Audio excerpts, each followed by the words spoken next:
إن الحمد لله نحمده ونستعينه ونستغفره ونعوذ بالله من شرور أنفسنا ومن سيئات أعمالنا من يهده الله فلا مضل له ومن يضلله فلا هادي له وأشهد أن لا إله إلا الله وحده لا شريك له وأشهد أن محمدا عبده ورسوله أما بعد فإن خير الحديث كتاب الله وخير الهدي هدي محمد صلى الله عليه وسلم وشر الأمور محدثاتها وكل محدثة بدعة وكل بدعة ضلالة وكل ضلالة في النار. أعوذ بالله السميع العليم من الشيطان الرجيم من همزه ونفخه ونفثه. بسم الله الرحمن الرحيم. رب اشرح لي صدري ويسر لي أمري واحلل عقدة من لساني يفقهوا قولي. بسم الله الرحمن الرحيم. إن الله وملائكته يصلون على النبي يا أيها الذين آمنوا صلوا عليه وسلموا تسليما. اللهم صل على محمد وعلى آل محمد كما صليت على إبراهيم وعلى آل إبراهيم إنك حميد مجيد. اللهم بارك على محمد وعلى آل محمد كما باركت على إبراهيم وعلى آل إبراهيم إنك حميد مجيد. آج الحمدللہ حرمین شریفین میں یوم عرفہ تھا، 9 ذی الحجہ 1432 ہجری، اور ظاہر ہماری 8 تاریخ تھی اور اب عشاء کے بعد کا ٹائم ہے، تو ہمارا بھی جو 9 ذی الحجہ کا جو رات ہے وہ شروع ہو چکی ہے. 5 نومبر 2011 ہے آج. امام کائنات سید الاولین والآخرین شفیع المذنبین رحمت للعالمین سیدنا و مولانا امام الانبیاء والمرسلین امام اعظم محمد رسول اللہ صلی اللہ علیہ وآلہ وسلم نے آج سے تقریباً 1421 سال پہلے 11 ہجری میں آج ہی کے دن میدان عرفات میں اپنے پہلے اور آخری حج کے دوران ایک خطبہ ارشاد فرمایا، جس کو ہم کہتے ہیں خطبۃ الوداع. آپ کا الوداعی خطبہ تھا وہ. تو اسی دن کی مناسبت سے میں نے یہ چیز ضروری سمجھی کہ آج ہم اسی خطبے کی یاد دہانی کے لیے اسپیشل پروگرام کریں، جس میں خطبۃ الوداع جو ہے اس کو ایڈریس کیا جائے اور اس کے مقاصد جو ہے وہ بیان کیے جائیں.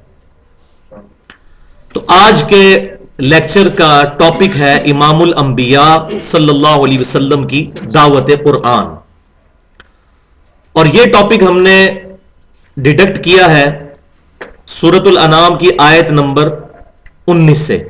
بسم اللہ الرحمن الرحیم. وَأُوحِيَ إِلَيَّ هَذَا الْقُرْآنُ لِأُنذِرَكُمْ بِهِ وَمَنْ بَلَغَ. اے محبوب صلی اللہ علیہ وسلم، آپ فرما دیجئے کہ مجھے قرآن اس لیے وحی کیا گیا کہ میں اس قرآن کے ذریعے تمہیں بھی خبردار کر دوں، تمہیں بھی تبلیغ کر دوں، اور جس تک یہ کتاب پہنچ جائے وہ بھی اس کتاب پر عمل کرے اور اسی کے ذریعے تبلیغ کرے. تو اس کی وجہ سے ٹاپک کا نام رکھا گیا ہے امام الانبیاء کی دعوت قرآن. تو آپ صلی اللہ علیہ وآلہ وسلم کے ساتھ جو قرآن پاک کی نسبت ہے، آپ صلی اللہ علیہ وسلم کا جو انسٹرومنٹ آف تبلیغ ہے، وہ ہم سے کوئی ڈھکی چھپی بات نہیں. اس پہ میں کئی دفعہ پورے لیکچرز دے چکا ہوں، اور ہمارے جو یوٹیوب پہ لیکچر پڑے ہوئے ہیں 720085 720085 یوٹیوب پہ چینل کا ایڈریس ہے. تو اس پر جب سورہ آل عمران کی آیت نمبر 164 آئی تھی، لقد من اللہ علی المؤمنین اذ بعث فیہم رسولا من انفسہم یتلو علیہم آیاتہ ویزکیہم ویعلمہم الکتاب والحکمہ وَإِن كَانُوا مِن قَبْلُ لَفِي ضَلَالٍ مُبِينٍ. وہ آیت آ بھی جائے گی آج کے درس میں. تو اس میں نے کافی ڈیٹیل کے ساتھ اس انسٹرومنٹ آف دعوت کو میں نے ایڈریس کیا تھا، اور اس پہ ہمارا یہ پورا ایک ریسرچ پیپر بھی چھپ چکا ہے امام الانبیاء کی دعوت قرآن کے نام سے. اور یہ ریسرچ پیپر اس لیے میں سب کو، جو بھی بھائی آ رہے ہیں نئے، ان کو دیے جا رہے ہیں تاکہ وہ یہ سامنے رکھیں. اس میں جتنی آیات ایڈریس ہوئی ہیں انشاءاللہ اس کو مختصر بیان کیا جائے گا آج انشاءاللہ. اس ریسرچ پیپر نمبر 4 امام الانبیاء کی دعوت قرآن صلی اللہ علیہ وسلم، کی ترتیب بڑی انٹلیکچوئل ترتیب ہے. 50 آیات کے اندر پورے قرآن کی دعوت کا خلاصہ بیان کیا گیا ہے 10 سٹیپس کے اندر. ہر سٹیپ کے اندر کچھ آیات آتی ہیں, ٹوٹل اس کی کاؤنٹنگ بنتی ہے 50. تو ایک بندہ جو قرآن پاک سے ہدایت حاصل کرنا چاہتا ہے تو وہ ان 50 آیات سے گزرے یا ان 10 سٹیپس سے جن کے اندر یہ آیات آئی ہیں, تو اس کو قرآن پاک کی دعوت کا خلاصہ سمجھ آ جائے گا. یہ جو میں نے اپنی زندگی میں قرآن پاک پہ کچھ وقت لگا کے چیزیں سیکھی ہیں, تو اس کو کوشش کی ہے کہ اپنے انداز میں پبلک تک پہنچانے کی کوشش کی جائے.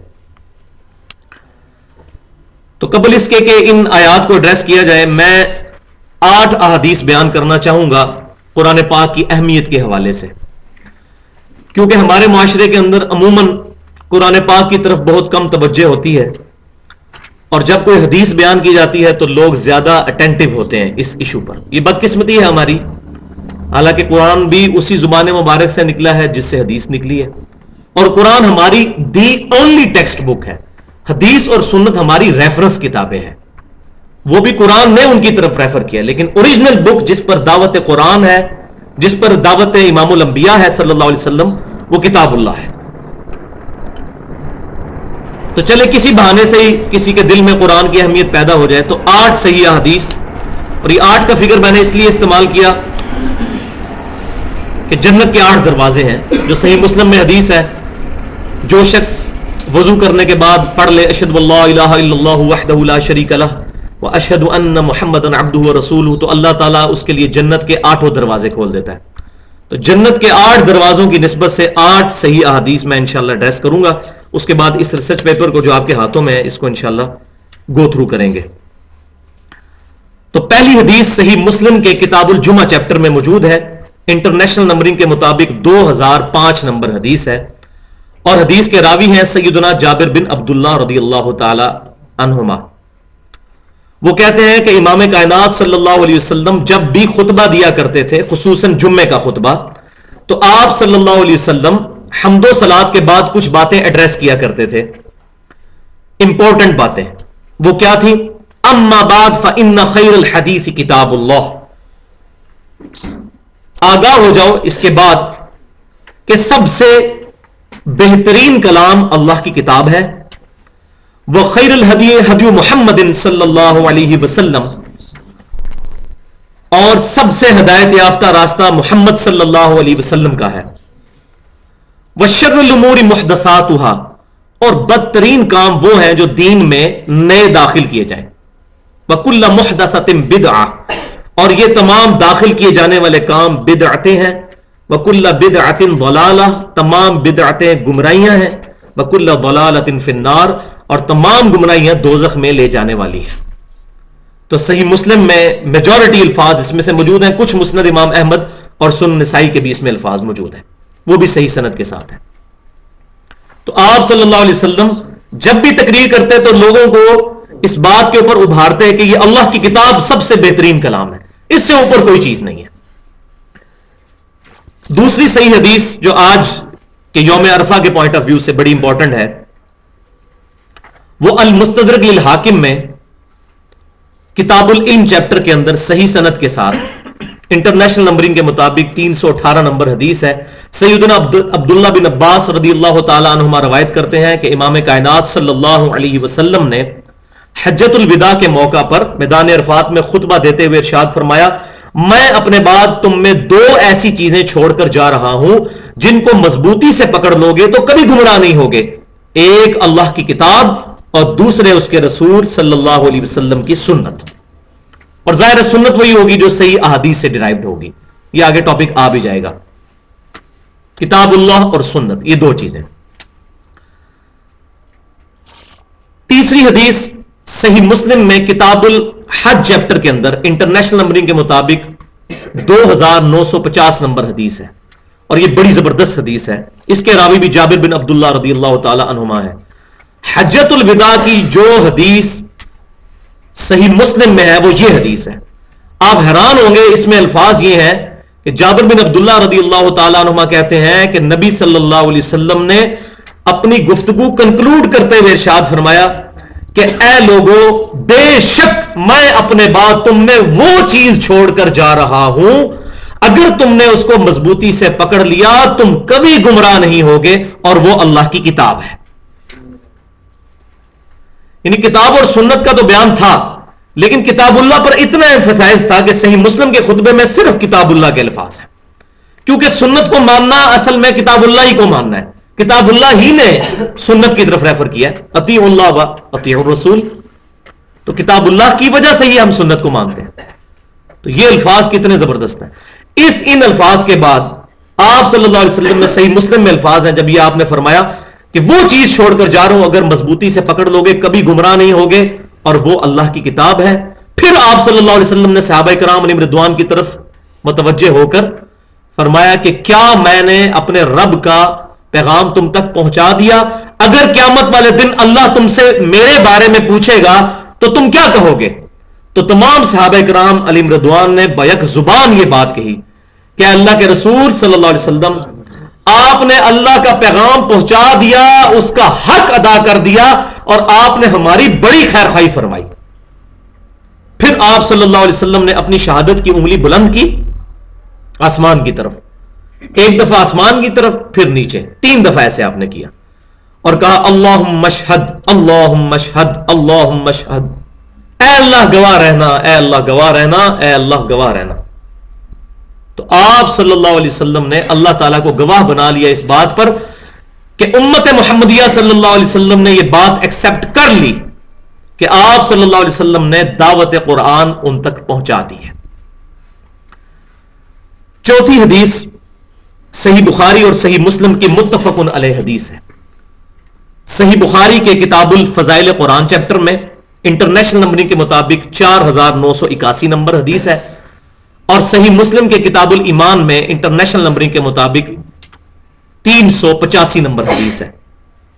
اور راوی ہیں سیدنا ابو ہریرہ رضی اللہ تعالیٰ عنہ کہ نبی صلی اللہ علیہ وسلم نے فرمایا کہ اللہ تعالیٰ نے تمام انبیاء کو کوئی نہ کوئی معجزے دیے تھے جس کی وجہ سے لوگ ان انبیاء پر ایمان لایا کرتے تھے، اور مجھے اللہ تعالیٰ نے سب سے بڑا معجزہ دیا ہے، وحی کا معجزہ، قرآن کا معجزہ، اور میں اللہ سے امید کرتا ہوں کہ سب سے زیادہ قیامت والے دن ایمان لانے والے لوگوں کی تعداد میری امت سے ہوگی.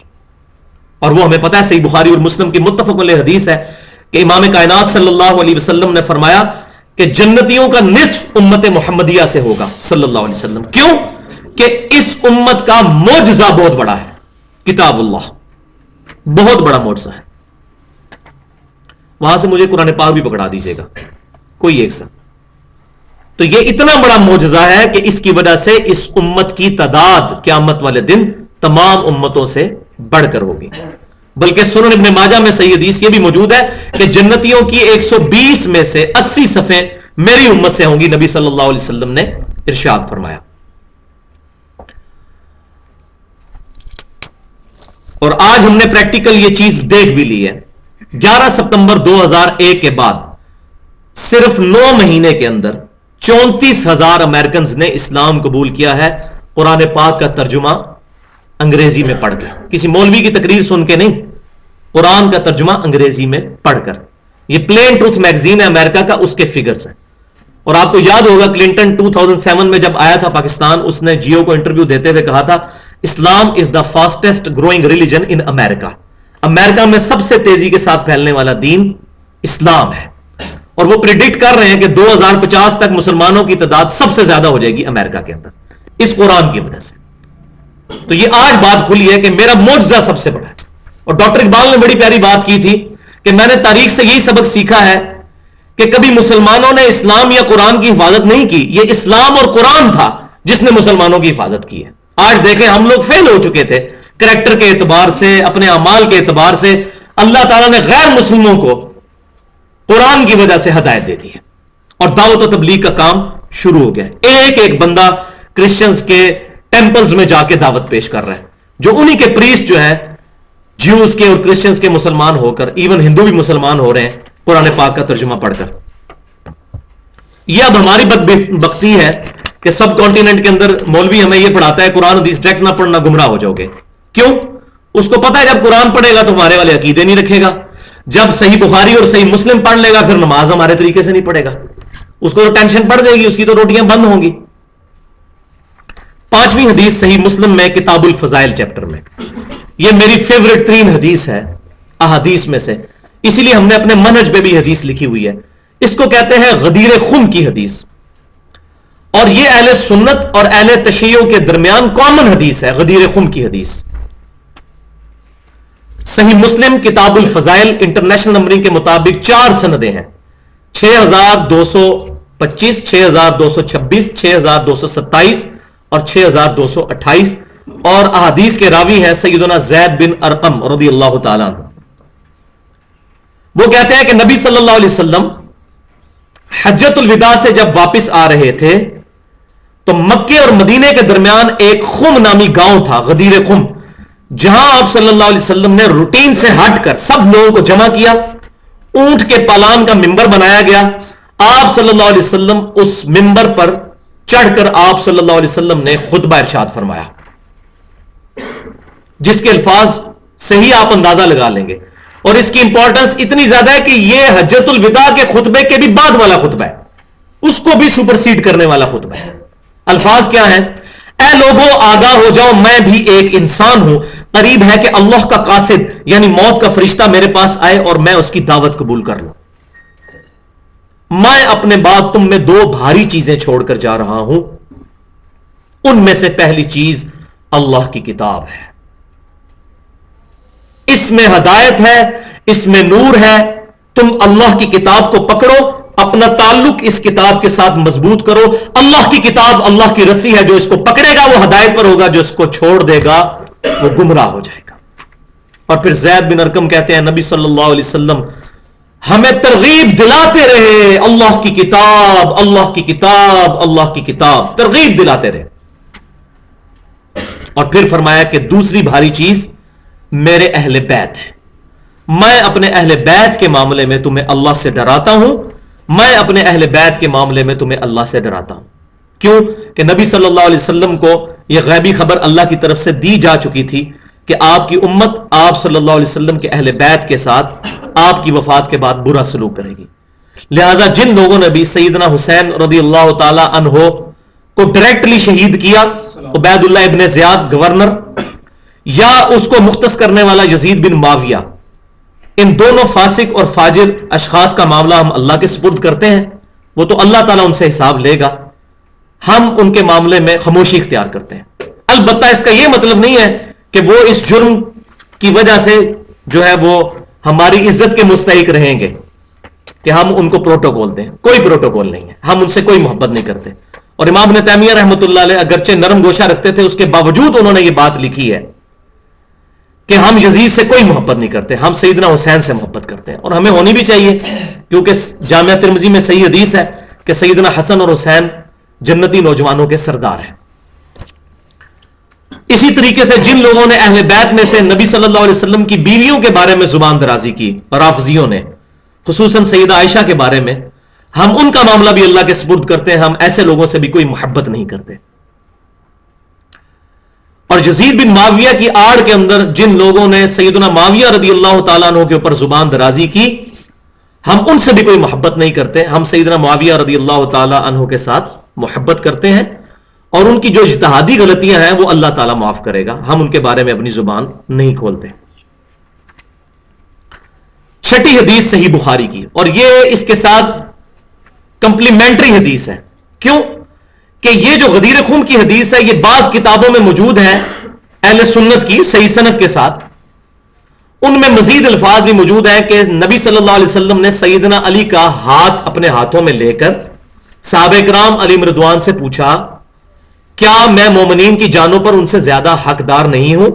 النبی اولی بالمؤمنین من انفسہم، یہ قرآن پاک کی آیت آپ نے تلاوت کی سورۃ الاحزاب کی، سب نے کہا بلا یا رسول اللہ، کیوں نہیں یا رسول اللہ صلی اللہ علیہ وسلم؟ پھر آپ صلی اللہ علیہ وسلم نے سیدنا علی کا ہاتھ پکڑ کر فرمایا، من کنتم مولا فہذا علی مولا، جس کا مولا میں ہوں، یعنی جو مجھ سے دلی محبت رکھتا ہے، جس کا محبوب میں ہوں، اس کا محبوب پھر سیدنا علی بھی ہونے چاہیے۔ بس اتنے الفاظ ہیں، آپ نے کوئی وصیت ان کے لیے نہیں فرمائی کہ آپ میرے بعد وصی ہیں، ایسی کوئی بات نہیں ہے۔ تو مولا علی سے ہم محبت کرتے ہیں، لیکن مولا کا مطلب یہاں پر محبوب۔ جس کا مولا میں ہوں اس کا مولا علی ہے. تو یہ المعجم الکبیر طبرانی کے اندر یہ باقی سند موجود ہے اور کافی کتابوں کے اندر موجود ہے. تو یہاں پر میں یہ کمپلیمنٹری حدیث 6 نمبر پر بیان کرنا چاہتا تھا. وہ صحیح بخاری کتاب المغازی چیپٹر میں انٹرنیشنل نمبرنگ کے مطابق 4460 نمبر حدیث ہے, نبی صلی اللہ علیہ وسلم کے وفات والے چیپٹر کے اندر,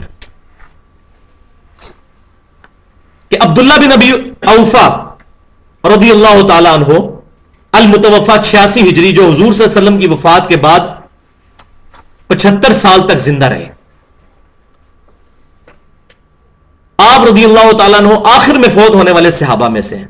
ان سے سیدنا طلحہ رحمۃ اللہ علیہ نے پوچھا, صحیح بخاری کتاب المغازی 4460 نمبر حدیث, یہ بتائیے کہ کیا نبی صلی اللہ علیہ وسلم نے اپنا وصی کسی کو بنایا تھا, وصیت کیا گیا خلیفہ؟ تو انہوں نے کیٹاگوریکل ڈینائی کرتے ہوئے کہا نہیں, ہاں مگر نبی صلی اللہ علیہ وسلم نے ہمیں کتاب اللہ پر عمل کرتے رہنے کی وصیت فرمائی تھی. یہ ہے نبی صلی اللہ علیہ وسلم کا وصی. کیوں؟ آپ کا وصی قیامت تک کے لیے ہونا چاہیے, کیونکہ آپ کی نبوت قیامت تک کے لیے, اور آپ کا وصی معصوم بھی ہونا چاہیے. اور ظاہر ہے کہ نبی کے بعد کسی بھی صحابی کے بارے میں ہمارا یہ عقیدہ نہیں کہ وہ معصوم ہے, اور نہ ہم جو ہے محفوظ کہتے ہیں, یہ لفظ استعمال کرتے ہیں, یہ خطرناک چیز ہے, یہ کتاب و سنت سے ثابت نہیں ہے. البتہ ہم ان کے لیے جنت کا عقیدہ رکھتے ہیں, اللہ تعالیٰ ان کی غلطیاں معاف کرنے والا ہے. معصوم پروفٹ کے بعد کوئی نہیں ہے. Prophet is the only personality among the Muslims جو ہمارے لیے اتھینٹک ہے. تو آپ رضی اللہ تعالیٰ عنہ نے فرمایا کہ نبی صلی اللہ علیہ وسلم نے ہمیں کتاب اللہ پر عمل کرتے رہنے کی وصیت فرمائی تھی. 7ویں حدیث صحیح مسلم کے اندر, یہ 7ویں اور 8ویں حدیث جو ہے نا, یہ تھوڑی حوصلے کے ساتھ سننے والی ہے. صحیح مسلم کے اندر کتاب صلاۃ المسافرین میں 1897 نمبر حدیث ہے انٹرنیشنل نمبرنگ کے مطابق, اور راوی ہے سیدنا عمر رضی اللہ تعالی عنہ. وہ کہتے ہیں کہ اللہ تعالیٰ, نبی صلی اللہ علیہ وسلم نے بیان فرمایا, اللہ تعالیٰ اس کتاب کی وجہ سے قوموں کو عروج دے گا اور اس کتاب کی وجہ سے قوموں کو ذلیل کر دے گا, پستی کا شکار کر دے گا, جس کی آج زندہ مثال امت مسلمہ ہے. تو ڈاکٹر اقبال نے اسی حدیث کو ٹرانسلیٹ کرنے کی کوشش کی تھی جواب شکوہ میں. وہ زمانے میں معزز تھے مسلمان ہو کر, اور تم خار ہوئے تاریک قرآن ہو کر. بالکل ایسا ہی ہوا ہے. صحابہ کرام علیہم رضوان کو اس کتاب کی وجہ سے اللہ نے عروج دیا, اور بعد کے لوگوں کو کتاب اللہ چھوڑنے کی وجہ سے اللہ تبارک و تعالی نے ذلیل کر دیا. وَتُعِزُّ مَن تَشَاءُ وَتُذِلُّ مَن تَشَاءُ. اور 8ویں حدیث ہم میں سے ہر انڈیویجول کے لیے ایک امپورٹنٹ ترین حدیث ہے, انڈیویجول لیول پر, انفرادی طور پر. وہ صحیح مسلم میں کتاب الطہارہ چیپٹر کے اندر انٹرنیشنل نمبرنگ کے مطابق 534 نمبر حدیث ہے, اور راوی ہے سیدنا ابو مالک اشعری رضی اللہ تعالیٰ عنہ. وہ کہتے ہیں کہ نبی صلی اللہ علیہ وسلم نے ارشاد فرمایا, القرآن حجت لک او علیک, یا قرآن تیرے حق میں حجت ہے یا تیرے خلاف حجت ہے. تیسری بات کوئی نہیں ہے. یہ بولین الجبرا والی بات ہے, یا 0 ہے یا 1 ہے, تیسری بات کوئی نہیں ہے. اس معاملے میں ہر انسان کو ڈر جانا چاہیے, کیونکہ میں نے بھی اپنی زندگی کے 31 سال گمراہی میں گزارے ہیں. ہم بھی قرآن پاک سے دور تھے, اپنے آباء و اجداد کے مذہب کے اوپر تھے. یہ تو 2007 کے اندر قرآن پاک پڑھنا شروع کیا تو میں حیران ہو گیا کہ میرے عقیدے بالکل قرآن کے اپوزٹ تھے. تو مجھے قرآن سے نفرت ہوگی, معاذ اللہ استغفر اللہ. میں نے کہا یہ کیا قرآن عقیدے بیان کر رہا ہے, ہمارے اتنے بڑے بڑے بزرگ پاگل تھے, قرآن تو کچھ اور کہہ رہا ہے. لیکن اللہ کا شکر ہے کہ قرآن پاک میرے خلاف حجت نہیں بنا. اگر میں انہی عقائد پہ رہتا اور میں قرآن پاک کو پسے پش ڈال دیتا تو قرآن پاک میرے خلاف حجت بن جاتا. تو ہر مسلمان کو ہر وقت تیار رہنا چاہیے, کوئی قرآن کی آیت یا صحیح حدیث میرے تک پہنچے تو میں اپنے آپ کو اس کے مطابق کر دوں, تاکہ وہ میرے خلاف حجت نہ بنے, میرے خلاف اللہ کے لیے دلیل نہ بن جائے. القرآن حجت لک او علیک, قرآن یا تیرے حق میں حجت ہے یا تیرے خلاف حجت ہے. اللہ خیر سمجھ. تو یہ 8 احادیث تھیں. اب ہم آتے ہیں اپنے ریسرچ پیپر کی طرف. 50 آیات پر مشتمل جو ایک انٹلیکچوئل ترتیب کے ساتھ ہے، 10 بڑے ٹاپکس کے انڈر پوری قرآن کی دعوت کا خلاصہ بیان کرنے کی کوشش کی ہے ہم لوگوں نے اس پمفلٹ کے اندر، امام الانبیاء کی دعوت قرآن. یہ سب لوگ کھول لیں، ریسرچ پیپر نمبر 4.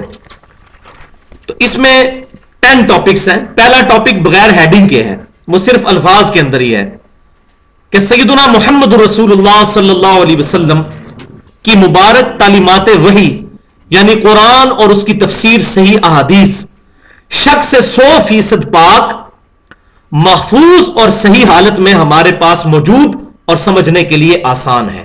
یہ پہلا ٹاپک ہے. اس کے دلیل پر 4 آیات ہیں.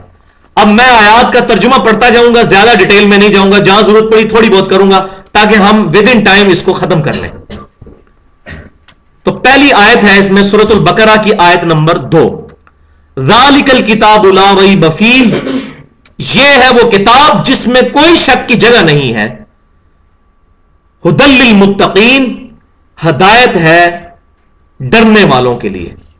اس سے مراد یہ نہیں ہے کہ وہ کوئی داڑھی پگڑی والے ہوں گے، کوئی پرہیزگار لوگ. اس سے مراد ہے جو واقعی زمین و آسمان کی تمام نشانیوں پر غور کر کے اس رزلٹ پر پہنچ جائیں کہ ہمیں کسی نے بنایا ہے، ہم کسی کے بنانے سے بنے ہیں، تو فوراً ڈر جائیں گے کہ جس نے ہمیں ہماری مرضی کے بغیر بنا دیا وہ ہماری اکاؤنٹیبلٹی بھی کرے گا. جیسا کہ سورۃ المومنون میں آتا ہے افحسبتم انما خلقناکم عبثا وانکم الینا لا ترجعون، کیا تم نے یہ گمان کر لیا انسان کہ تجھے ویسے ہی ہم نے بنا دیا ہے اور تجھے مر کے ہمارے پاس نہیں آنا. تو جو اس چیز پر غور کرے گا میں کسی کے بنانے سے بناؤں تو وہ فوراً ڈر جائے گا کہ مجھے کوئی پوچھنے والا بھی ہے. تو یہاں ڈر والے سے مراد وہ لوگ ہیں جو واقعی آخرت کی جواب دہی سے ڈرنا چاہیں اور آخرت کی جواب دہی سے بچنا چاہیں. دوسری آیت سورہ حامیم السجدہ کی آیت نمبر ہے 42. لا یأتیہ الباطل من بین یدیہ ولا من خلفہ، اس کتاب میں باطل نہ آگے سے داخل ہو سکتا ہے نہ پیچھے سے داخل ہو سکتا ہے. کیوں؟ تنزیل من حکیم حمید، یہ قرآن بڑے حکیم اور خوبیوں والے اللہ کی طرف سے نازل کیا گیا ہے. اس میں باطل نہیں داخل ہو سکتا. اور الحمدللہ مجھے اس سے زیادہ کسی اور اجماع پر خوشی نہیں ہوتی کہ اہل سنت اور اہل تشیع کا بھی اس پر اجماع ہے کہ یہ کتاب اللہ ایک ایک لفظ محفوظ ہے. یہ اہل تشیع کے اوپر بعض غالی قسم کے اہل سنت میں سے بعض لوگوں نے الزام لگایا. ان میں ایک گروہ تھا جن کو شیعہ نے خود کافر کہہ کے نکال دیا. آج دنیا میں کسی شیعہ کا یہ عقیدہ نہیں ہے کہ قرآن پاک جو ہے وہ غیر محفوظ ہے. نعوذ باللہ من ذالک، ایسی کوئی بات نہیں. ہم نے کبھی توفیق نہیں کی کہ کبھی کسی شیعہ کے مکتبے سے ان کے پرنٹنگ پریس سے چھپا ہوا قرآن ہی کھول کے دیکھ لیں. ہم مولویوں کے پیچھے آنکھیں بند کر کے لگے ہوئے ہیں. ان کے مولوی ہمارے بارے میں غلط باتیں کرتے ہیں، اہل سنت کے بارے میں ہمارے لوگ زدم زدہ ان کے بارے میں باتیں کرتے ہیں. تو اس میں باطل نہیں داخل ہو سکتا. تیسری حدیث سورہ الحجر آیت نمبر 9. انا نحن نزلنا الذکر، بے شک ہم نے، دیکھیں انا ہم نے، بے شک نحن ہم ہی نے، نزلنا ہم ہی نے نازل کیا. 3 دفعہ تاکید ہے. کیا بات کرنی ہے آگے؟ وَإِنَّا لَهُ لَحَافِظُونَ، اور بے شک ہم ہی اس کی حفاظت کرنے والے ہیں کیونکہ ہم نے نازل کیا. تو یہاں یہ بات یاد رکھیں تورات انجیل بھی اللہ نے نازل کی تھی، اس کی حفاظت کیوں نہیں کی؟ اس لیے کہ وہ کتابیں اپنے وقت کے لیے تھیں. اس کتاب نے as an equivalent of prophet نبی صلی اللہ علیہ وسلم کے متبادل کی حیثیت سے قیامت تک امت کے لیے رہنما کی صورت میں رہنا تھا. کیونکہ آپ خاتم النبیین ہیں تو ختم نبوت کی وجہ سے اگر یہ کتاب بھی تبدیل ہو جاتی تو ہم کسی اور نبی تک تو پہنچ نہیں سکتے تھے بغیر کتاب کے. آپ صلی اللہ علیہ وسلم تک پہنچے کا واحد ذریعہ یہ کتاب ہی ہے. اگر یہ بھی ٹیمپر ہو جاتی تو نبی نے تو آنا کوئی نہیں تھا، تو ہم لوگ گمراہی کا شکار ہو جاتے. تو اللہ نے کتاب محفوظ کر دی، نبیوں کا سلسلہ ختم کیا تو کتاب محفوظ کر دی. وہاں اگر امتیں ٹیمپر کرتی تھی کتابیں تو اللہ تعالیٰ پیغمبروں کو بھیجتا تھا، جیسے سیدنا عزیر علیہ السلام آئے تھے، انہوں نے پھر تورات اپنی یادداشت مرتب کر دی تھی. لیکن اب تو کسی پروفٹ نے نہیں آنا. ہاں جھوٹے آئیں گے انبیاء، بخاری مسلم کی متفق الحدیث ہے قیامت سے پہلے 30 جھوٹے دجال پیدا ہوں گے جو یہ دعویٰ کریں گے کہ ہم اللہ کے نبی ہیں. اور سنن نبی داؤد کے مزید آگے الفاظ موجود ہیں. آپ صلی اللہ علیہ وسلم نے فرمایا انا خاتم النبیین لا نبی عبادی، جامعہ ترمذی میں بھی حدیث موجود ہے، میں خاتم النبیین ہوں، خاتم بھی ہوں اور خاتم بھی، دونوں، میرے بعد کوئی نبی نہیں۔ تو آپ صلی اللہ علیہ وسلم کی ختم نبوت کا تقاضا تھا یہ کتاب قیامت تک کے لیے محفوظ ہوتی، یہ وجہ ہے اس کی ٹیکنیکل ریزن۔ تو یہ آیت، اس کے بعد ایک آیت جو 4 دفعہ ایک سورت میں ریپیٹ ہوئی ہے، اور یہ قرآن کا اسلوب ہے کہ ایک سورت میں اگر 2 دفعہ بھی کوئی آیت ریپیٹ ہو جائے وہ بہت امپورٹنٹ ترین ٹاپک ہوتا ہے، 2 دفعہ بھی ہو جائے۔ جیسے ایک سورت میں ہی ان اللہ لا یغفر ان یشرک بہ ویغفر ما دون ذلک لمن یشاء، بے شک اللہ تعالیٰ اس گناہ کو کبھی معاف نہیں کرے گا کہ اللہ کے ساتھ کسی نے شرک کیا، اس کے علاوہ جتنے گناہ ہیں اگر چاہے گا تو معاف کر دے گا۔ یہ آیت 2 دفعہ ریپیٹ ہوئی۔ تو یہ آیت جو اب پڑھنے لگے ہیں سورۃ القمر میں 4 دفعہ کم از کم، آیت نمبر 17، آیت نمبر 22، آیت نمبر 32 اور 40۔ وَلَقَدْ يَسَّرْنَا الْقُرْآنَ لِلذِّكْرِ فَهَلْ مِن مُدَّكِرٍ، اور بے شک ہم نے قرآن سمجھنے کے لیے، نصیحت حاصل کرنے کے لیے آسان کر دیا ہے کوئی اس کتاب سے نصیحت حاصل کرنے والا؟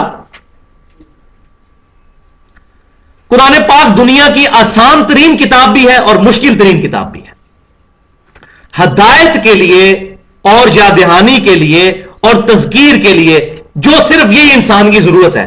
یہ دنیا کی سب سے آسان ترین کتاب ہے، ایک موچی کو بھی سمجھ آئے گی، ایک ڈاکٹر انجینئر ایک انٹلیکچوئل کو بھی سمجھ آئے گی۔ البتہ اس کی تفسیر میں اگر جائیں تو وہ عام بندے کی ضرورت ہے نہیں، نہ وہ ہدایت کے لیے ضروری چیزیں ہیں، وہ تو آپ جتنا مرضی اس میں پھر قرآن میں ہوتا ہے زن اے مرد مسلمان، تو ڈاکٹر اقبال نے کہا وہ ہوتے جائیں آپ بے شک، لیکن ایز فار ایز ہدایت از کنسرن یہ بک دنیا کی سب سے آسان کتاب ہے۔ اور ہماری بدبختی ہے کہ یہ وہ کتاب ہے جو دنیا میں سب سے زیادہ پڑھی جاتی ہے، اور یہ وہ کتاب ہے جو دنیا میں سب سے زیادہ بغیر سمجھ کے پڑھی جاتی ہے۔ اخبار بھی لوگ سمجھ کے پڑھتے ہیں۔ اب دوسرا ٹاپک، دین اسلام قبول کرنے کے علاوہ اللہ کی بارگاہ میں قیامت کے دن نجات اور کامیابی کا کوئی اور ذریعہ نہیں ہے۔ اس ٹاپک پہ کچھ آیات ہیں۔ آیت نمبر 5، بسم اللہ الرحمن الرحیم، سورہ آل عمران کی آیت نمبر 19۔ ان الدین عند اللہ الاسلام، بے شک اللہ کے حضور قابل قبول دین صرف اسلام ہے۔ وَمَا اخْتَلَفَ الَّذِينَ أُوتُوا الْكِتَابَ إِلَّا مِن بَعْدِ مَا جَاءَهُمُ الْعِلْمُ بَغْيًا بَيْنَهُمْ، اور یہود و نصارہ اہل کتاب نے جو اس قرآن کے آ جانے کے بعد اس سے اختلاف کیا تو آپس کی ضد کی وجہ سے، جو انسان کی انسٹنکٹ میں ہوتی ہے، جس کو ایڈلر کی سائیکالوجی میں کہا گیا ارج ٹو ڈومینیٹ، ہر شخص کی خواہش ہے کہ میرے پیچھے لوگ چلیں، میں کیوں کسی کے پیچھے چلوں۔ اسی چیز نے علماء یہود اور نصارہ کو قرآن پاک ماننے سے انکار کرنے پر مجبور کیا۔ ادروائز آج بھی جو اولڈ ٹیسٹمنٹ ہے تورات میں ڈیوٹرانومی چیپٹر کتاب الاستثناء اس کی باب نمبر 18 کی آیت نمبر 18 موجود ہے کہ اے موسیٰ علیہ السلام، میں تیرے ان امتیوں کے بھائیوں میں سے تیری مانند ایک رسول اٹھاؤں گا، اس کے منہ میں اپنا کلام ڈالوں گا، وہ اپنی خواہش نفس سے کچھ نہیں کہیں گے، وہ وہی کہیں گے جو میں ان کو وہی کروں گا۔ یہ نبی صلی اللہ علیہ وسلم کے بارے میں پریڈکشن ہے، کیونکہ حضرت عیسیٰ علیہ السلام اگرچہ موسیٰ علیہ السلام کے بعد آئے لیکن حضرت موسیٰ علیہ السلام کی مانند نہیں ہے وہ، کیونکہ ان کی نیچرل ڈیتھ نہیں ہوئی اور ان کی زندگی میں بہت تھوڑے لوگ ان پر ایمان لائے۔ موسیٰ علیہ السلام پر بہت زیادہ لوگ ایمان لے کر آئے، نبی صلی اللہ علیہ وسلم پر بہت لوگ ایمان لے کر آئے۔ عیسیٰ علیہ السلام کے والد نہیں تھے، نبی صلی اللہ علیہ وسلم کے والد تھے، حضرت موسیٰ کے بھی والد تھے۔ تو یہ کافی ساری سملیرٹی موسیٰ علیہ السلام کی حضرت امام کائنات صلی اللہ علیہ وسلم کے ساتھ بنتی ہیں، میں نے اس سے ڈیٹیل سے پہلے ایڈریس کی ہوئی ہیں چیزیں۔ اور دوسرا نیو ٹیسٹمنٹ جو ہے انجیل، اس میں جو گاسپل آف جان ہے، یوحنا کی انجیل باب نمبر 14، وہ نبی صلی اللہ علیہ وسلم کی پریڈکشن کے بارے میں ہے کہ اے میرے حواریو، میرا دنیا سے تو جانا تمہارے لیے رحمت ہے، میں جب جاؤں گا تو وہ ہستی دنیا میں تشریف لائیں گی، وہ اپنی خواہش نفس سے کچھ نہیں کہیں گے، وہ وہی کہیں گے جو اللہ ان کو وہی فرمائے گا، اور وہ تمہیں میری ہی باتیں یاد کروائیں گے اور وہ دنیا میں میرا نام روشن کریں گے۔ یہ پریڈکشن صرف نبی صلی اللہ علیہ وسلم کے اوپر پوری اترتی ہے، کیونکہ نبی صلی اللہ علیہ وسلم اور امت محمدیہ صلی اللہ علیہ وسلم کے علاوہ کوئی حضرت عیسیٰ علیہ السلام کو پیغمبر نہیں مانتا۔ تو اہل کتاب نے اختلاف کیا واضح علم قرآن کے آ جانے کے بعد، بغیم بینہم، آپس کی ضد کی وجہ سے، وَمَن يَكْفُرْ بِآيَاتِ اللَّهِ فَإِنَّ اللَّهَ سَرِيعُ الْحِسَابِ، تو جو کوئی اللہ کے ساتھ آیات کے ساتھ کفر کرے گا اللہ بڑا جلد حساب لینے والا ہے. بڑی دھمکی ہے اس کے اندر. آیت نمبر 6 سورہ آل عمران، آیت نمبر 85. وَمَن يَبْتَغِي غَيْرَ الْإِسْلَامِ دِينًا، جو کوئی بھی اسلام کے علاوہ کسی اور دین کا طلبگار ہوا اور اسی حال میں قیامت والے دن اللہ کے سامنے پیش ہو گیا، فَلَن يُقْبَلَ مِنْهُ وَهُوَ فِي الْآخِرَةِ مِنَ الْخَاسِرِينَ، ہم اس سے اس کا دین کبھی قبول نہیں کریں گے اور وہ شخص خسارہ پانے والوں میں سے ہو جائے گا جو اسلام کے علاوہ کوئی اور دین لے کر اللہ کے حضور قیامت والے دن پیش ہوا. بولے اعوذ باللہ تعالی. آیت نمبر 7 سورۃ الحجر کی آیت نمبر 2. ربما یود الذین کفروا لو کانوا مسلمین، قیامت والے دن وہ وقت بھی آنے والا ہے کہ کافر تمنا کریں گے کاش ہم دنیا میں مسلمان ہوتے. Islam is the only acceptable religion in the sight of Allah. آیت نمبر 8 سورہ آل عمران کی آیت نمبر 102. یا ایھا الذین آمنوا اتقوا اللہ، اے ایمان والو اللہ کا تقوی اختیار کرو، اللہ سے ڈرو، حق تقاتہ، جیسا کہ اس سے ڈرنے کا حق ہے. اور سب سے بڑا اس کا تقاضا کیا ہے؟ وَلَا تَمُوتُنَّ إِلَّا وَأَنْتُمْ مُسْلِمُونَ، اور دیکھنا تمہیں موت نہ آئے مگر اس حال میں کہ تم مسلمان مرنا. بریلوی، دیوبندی، اہل حدیث، شیعہ، قادیانی، ان نسبتوں کے ساتھ نہیں، مسلمان مسلم مرنا، اللہ کے فرمانبردار کی حیثیت سے مرنا. یہ بات ٹھیک ہے کہ کسی زمانے کے اندر محدثین نے اہل سنت کی ٹرمنالوجی یا اصحاب الحدیث کی یوز کی، لیکن ایز اے فرقہ کبھی نہیں اس کو استعمال کیا. کوئی نہیں دکھا سکتا کسی محدث نے یہ باب باندھا ہو کہ فلاں فرقہ، کیونکہ فرقے تو دوزخ میں جائیں گے. اسلام کی فکر فرقہ نہیں ہے، وہ طائفہ منصورہ ہے. کامیاب کرو تو 72 فرقے دوزخ میں جائیں گے. نبی صلی اللہ علیہ وسلم اور صحابہ کرام فرقہ نہیں تھے، وہ تو اوریجن تھے، ان سے ٹوٹ کے جو الگ ہوئے وہ فرقے ہوئے. فرقہ کہتے ہیں ٹوٹ کے الگ ہونے والے کو. تیسرا ٹاپک، دین اسلام میں اللہ اور اس کے محبوب سیدنا محمد رسول اللہ صلی اللہ علیہ وسلم کے علاوہ کوئی ذات مطلقاً حجت اور دلیل نہیں ہے. اس پہ بھی 2 آیات ہیں. آیت نمبر 9 سورۃ النساء، آیت نمبر 59. یہ امپورٹنٹ ترین آیت ہے اس ٹاپک پہ. یا ایھا الذین آمنوا اطیعوا اللہ واطیعوا الرسول واولی الامر منکم، اے ایمان والو اللہ کی اطاعت کرو اور رسول کی اطاعت کرو صلی اللہ علیہ وسلم، واولی الامر منکم، اور جو تم میں اولو الامر ہو، حکمران بنایا جائے، خلیفۃ المسلمین ہو، اس کی بھی اطاعت کرو، لیکن اس کی اطاعت ایبسولوٹ نہیں ہوگی. کیوں؟ ساتھ ہی آیت میں فرمایا گیا فَإِن تَنَازَعْتُمْ فِي شَيْءٍ، اگر تمہارا جھگڑا ہو جائے کسی معاملے کے اندر، حکمران کے ساتھ جھگڑا ہو سکتا ہے، کسی ایشو کے اوپر اختلاف رائے ہو سکتا ہے، تو پھر کیا کرنا ہے؟ فَرُدُّوهُ إِلَى اللَّهِ وَالرَّسُولِ، تو اپنے معاملے کو پلٹاؤ اللہ اور اس کے رسول کے اوپر، پھر قرآن و سنت سے فیصلہ کرواؤ. اور اس پہ میں نے پورا ایک لیکچر دیا یوٹیوب پہ پڑا ہوا ہے، اسلاف کا نظریہ اسلام، 10 اس میں ایگزامپلس دی ہیں میں نے. لیکن یہ کس کے لیے ہے؟ ان کنتم تؤمنون باللہ والیوم الآخر، اگر تم واقع ہی اللہ پر اور قیامت کے دن پر ایمان لاتے ہو تب تمہارا یہ ایٹیچیوڈ ہوگا کہ تم کتاب و سنت سے فیصلہ کرو گے، ادروائز تو تم اپنے اپنے مولویوں کے پیچھے ہی لگے رہو گے. ذالک خیر، اسی میں ہے تمہاری بہتری، واحسن تأویلا، اور اسی کا انجام بہتر ہونے والا ہے. کس کا انجام؟ اطیع اللہ و اطیع الرسول کا انجام. باقی جہاں تک معاملہ اجماع کا، وہ اس کے اندر داخل ہے، اطیع اللہ و اطیع الرسول میں. اجتہاد بھی اس میں داخل ہے، لیکن وہ 4تھے نمبر پر آتا ہے. وہ آگے چل کے آ جائیں گی آیات. آیت نمبر 10 سورہ ال عمران کی آیت نمبر 31 اور 32. قل ان کنتم تحبون اللہ فاتبعونی یحببکم اللہ، اے محبوب صلی اللہ علیہ وسلم آپ فرما دیجئے کہ واقعی اگر تم اللہ سے محبت کا دعویٰ رکھتے ہو پھر میری یعنی نبی صلی اللہ علیہ وسلم کی اتباع کرو، یحببکم اللہ، پھر اللہ تم سے محبت کرے گا. پھر ون وے ٹریفک نہیں چلے گی. اللہ تعالیٰ کے تم محبوب بن جاؤ گے اگر ہمارے محبوب صلی اللہ علیہ وسلم کی اتباع اختیار کر لو گے. اور صرف محبت نہیں کرے گا، وَيَغْفِرْ لَكُمْ ذُنُوبَكُمْ، محبت کا حق ادا کر دے گا، تمہارے گناہ تمہارے لیے معاف فرما دے گا، تمہاری مغفرت کر دے گا. قُلْ اطیعوا اللہ والرسول، اے محبوب صلی اللہ علیہ وسلم آپ فرما دیجئے کہ اطاعت کرو اللہ کی اور اس کے رسول کی صلی اللہ علیہ وسلم. آگے الفاظ بڑے خطرناک ہیں. فَإِن تَوَلَّوْا اگر یہ منہ پھیر دیں فَإِنَّ اللَّهَ لَا يُحِبُّ الْكَافِرِينَ وَلِعَاذُ بِاللَّهِ تو بے شک اللہ تعالیٰ ایسے کافروں سے کوئی محبت نہیں کرتا. آپ دیکھ لیں کتنے سخت الفاظ ہیں. آگے ٹاپک نمبر 4 آ گیا آیت نمبر 11 سے. ٹاپک نمبر 4 ہے دین اسلام کی سچی تعلیمات ذاتی گمان اور بے اصل اور بے بنیاد خیالات کی بجائے صرف صحیح علم پر قائم ہے. علم پر. آیت نمبر 11 سورۃ الانعام کی آیت نمبر 116. وَإِن تُطِعْ أَكْثَرَ مَن فِي الْأَرْضِ اور اے سننے والے اگر تو زمین پر بسنے والوں کی اکثریت کی پیروی کرے گا تو کیا ہوگا؟ يُضِلُّوكَ عَن سَبِيلِ اللَّهِ وہ تمہیں گمراہ کر دیں گے اللہ کے راستے سے کیونکہ اکثریت گمراہی پر مبنی ہے. اس وقت 1.75 بلین کرسچنز عیسیٰ بن مریم کے بارے میں ڈیوینٹی کلیم کیے ہوئے ہیں علیہ السلام. کتنی بڑی تعداد ہے. 90 کروڑ ہندو ہمارے پڑوسی ملک انڈیا میں بیٹھا ہوا ہے. پھر مسلمانوں کے اندر بھی کس قسم کی خرافات آ چکی ہیں. تو اکثریت نہیں علم کی بنیاد پر ہوگا.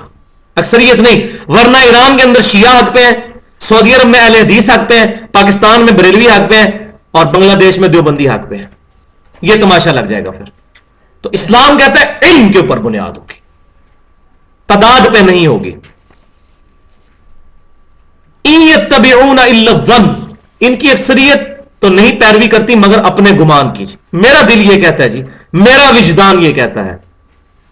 وَإِنْهُمْ إِلَّا يَخْرُصُونَ اور یہ نہیں مگر اٹکل پچو چلاتے رہتے ہیں, اپنی طرح سے ضربیں تقسیمیں لگا کے رزلٹ نکالتے رہتے ہیں. سورۃ النجم کی آیت نمبر 28 آیت نمبر یہاں پر 12. وَمَا لَهُمْ بِهِ مِنْ عِلْمٍ اور ایسے لوگوں کو کسی چیز کا علم نہیں ہوتا. إِن يَتَّبِعُونَ إِلَّا الظَّنَّ یہ تو صرف اپنے گمان کی پیروی کرتے ہیں. وَإِنَّ الظَّنَّ اور بے شک گمان لا یغنی من الحق شیئا حق کے مقابلے میں کوئی شے نہیں ہے. گمان حق حق ہے. 2 + 2 برابر ہے 4 ہے کہ نہیں؟ اب مجھے بتائیں کوئی شخص کہے کہ میں سورج مغرب سے نکالتا ہوں اور مردے کو زندہ کر دیتا ہوں اور یہ اس بات پر دلیل ہے کہ 2 + 2 برابر ہے 5 کے, تو آپ مان لیں گے؟ اتنے بڑی بڑی کرامتیں دیکھ کے تو مان لینا چاہیے. کیوں نہیں مانیں گے؟ کیونکہ آپ کو ڈیفینیٹلی یہ چیز پتا ہے کہ 2 + 2 برابر ہے 4 کے. اگر کوئی مردہ زندہ کر دے, کسی کے دل کا حال جان لے, سورج کو واپس پلٹا دے, چاند کے 2 ٹکڑے کر دے اور اس کی جواب میں ہمیں کہے کہ 2 + 2 5, ہم کہیں گے نہیں 2 + 2 4. تو بھائیو 2 + 2 5 ہے اور کسی بزرگ کی ہم کوئی بات نہ مانے اور قرآن کی ہم تعویل کر دیں. اتنے بڑے بڑے بزرگ پاگل ہیں, یہ کہنا شروع کر دیں ہم 2 + 2 4 جتنی امپورٹنس بھی قرآن اور حدیث کو نہیں دیتے.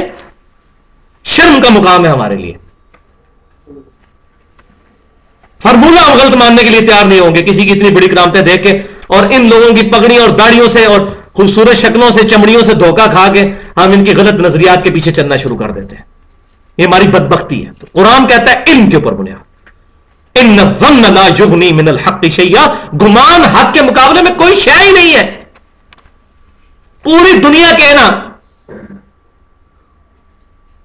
کہ اللہ تبارک و تعالیٰ نے عیسیٰ بن مریم کو اپنا بیٹا چن لیا ہے, ہم نہیں مانیں گے.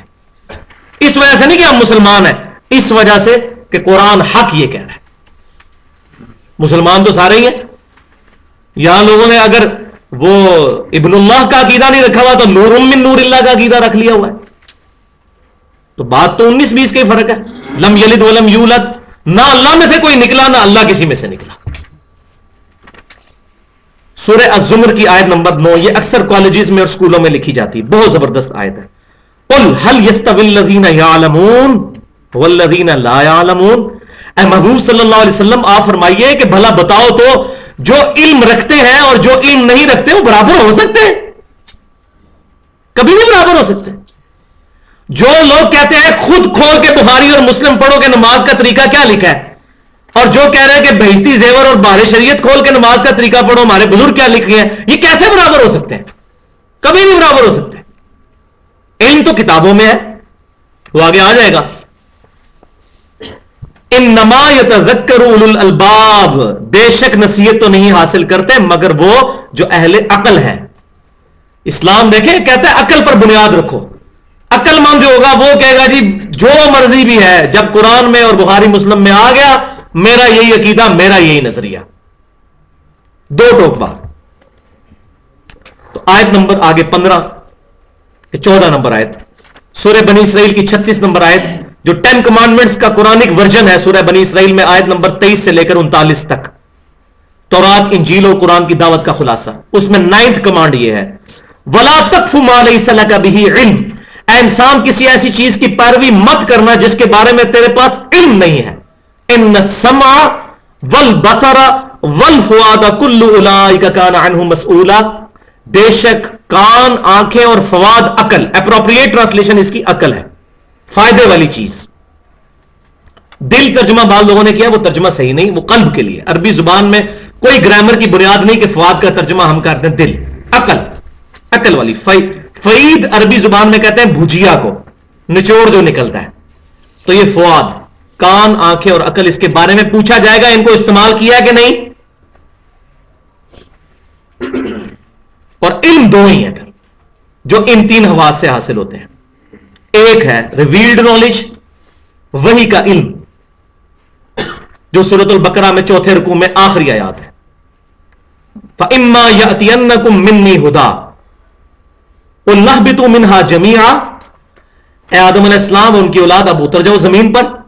فَإِمَّا يَأْتِيَنَّكُم مِّنِّي هُدًى، اب جب کبھی بھی میرے پاس سے کوئی ہدایت کی کتاب آئے گی، فَمَن تَبِعَ هُدَايَا فَلَا خَوْفٌ عَلَيْهِمْ وَلَا هُمْ يَحْزَنُونَ، تو پھر ایسے لوگوں کو جو کتاب کی پیروی کریں گے نہ کوئی خوف ہوگا نہ کوئی غم ہوگا. وَالَّذِينَ كَفَرُوا، اور جو لوگ کفر کریں گے کتابوں سے، وَكَذَّبُوا بِآيَاتِنَا، اور ہماری آیات کو جھٹلا دیں گے، اولئک اصحاب النار ہم فیہا خالدون، وہی ہے پھر دوزخی، ہمیشہ اس میں رہیں گے. یہ تو ہو گیا ریویلڈ نالج، وحی کا علم. یہ ایک علم. اور دوسرا علم ہے سائنس کا علم، the knowledge obtained through observations and experiments، مشاہدات اور تجربات کے ساتھ حاصل کیا ہوا علم. وہ ہے ایکوائرڈ نالج، جو اللہ تعالیٰ نے سورۃ البقرہ کے 4 رکوع کے شروع میں ہی فرما دیا، وَعَلَّمَ آدَمَ الْأَسْمَاءَ كُلَّهَا، آدم علیہ السلام کو ہم نے تمام چیزوں کے نام سکھا دیے تھے. ہم جب بھی کوئی چیز انوینٹ کرتے ہیں، ڈسکور کرتے ہیں، پہلے اس کا نام رکھتے ہیں. یورینیم ڈسکور ہوا، اس کا نام رکھا گیا یورینیم. تو آدم علیہ السلام نے یورینیم کیوں نہیں ڈسکور کر لیا؟ اس کی وجہ یہ ہے کہ آدم علیہ السلام کی پوٹینشلی عقل میں اللہ تعالیٰ نے یہ چیزیں ڈال دی تھی، لیکن اس کو ایکسپلور ہوتے ہوئے 10,000 سال لگے. 10,000 سال. جیسے آم کی گٹھلی کو زمین میں بوئیں تو درخت بننے کے لیے 8 سال چاہیے. تو آدم علیہ السلام کو پوٹینشلی جو عقل اللہ نے دی تھی وہ بنوت کے مراحل طے کرتے کرتے ایوالوڈ ہوتے ہوئے اب یہاں تک پہنچ چکی ہے کہ ہم ایک موبائل کے ذریعے ہزاروں میل دور بات کر لیتے ہیں. 500 مسافروں کو اڑانے والے ہم نے بوئنگ 747 اور ایئر بس A380 بنا لیے ہیں. یہ اسی عقل کو، ان السمع والبصر والفؤاد كل اولئک کان عنہ مسئولا. تو 3 چیزوں کے بارے میں پوچھا جائے گا، یہ تمہارے عقل استعمال کی، آنکھیں استعمال کی، کان استعمال کیے، تو حق کیوں نہیں حاصل کیا؟ 5واں ٹاپک ہے دین اسلام، اسی میں 15ویں آیت پہلے 4تھے ٹاپک میں سورہ فاطر کی آیت نمبر 28، انما یخشی اللہ من عبادہ العلماء، بے شک اللہ تعالی کے بندوں میں سے اس کی خشیت اور معرفت اور خوف رکھنے والے وہ لوگ ہیں جو علم والے. ان اللہ عزیز غفور، بے شک اللہ تعالی غالب بخشنے والا ہے. تو علم والے جو ہے وہ اللہ تبارک و تعالیٰ کی معرفت رکھتے ہیں. 5واں ٹاپک، دین اسلام میں تمام علوم کی بنیاد 2 سرچشموں پر ہے. نمبر 1 قرآن اور نمبر 2 سنت. اور سنت وہ جو صحیح احادیث سے، جن کی احادیث کی اسناد صحیح ہوں، ان سے ڈرائیوڈ ہو. تو آیت نمبر 16 اس میں بسم اللہ الرحمن الرحیم، لقد من اللہ علی المؤمنین اذ بعث فیہم رسولا، بے شک مومنین پر اللہ کا احسان ہوا کہ انہی میں سے ایک رسول کو اٹھایا، من انفسہم، انہی میں سے. اور ان کا منصب کیا ہے؟ یتلو علیہم آیاتہ، وہ اپنی یعنی اللہ تعالیٰ کی آیات ان پر تلاوت کرتے ہیں، وَيُزَكِّيهِمْ، اور اس کے ذریعے ان کو پاک کرتے ہیں، وَيُعَلِّمُهُمُ الْكِتَابَ وَالْحِکْمَةَ، پھر ان کو کتاب اور حکمت کی تعلیم دیتے ہیں.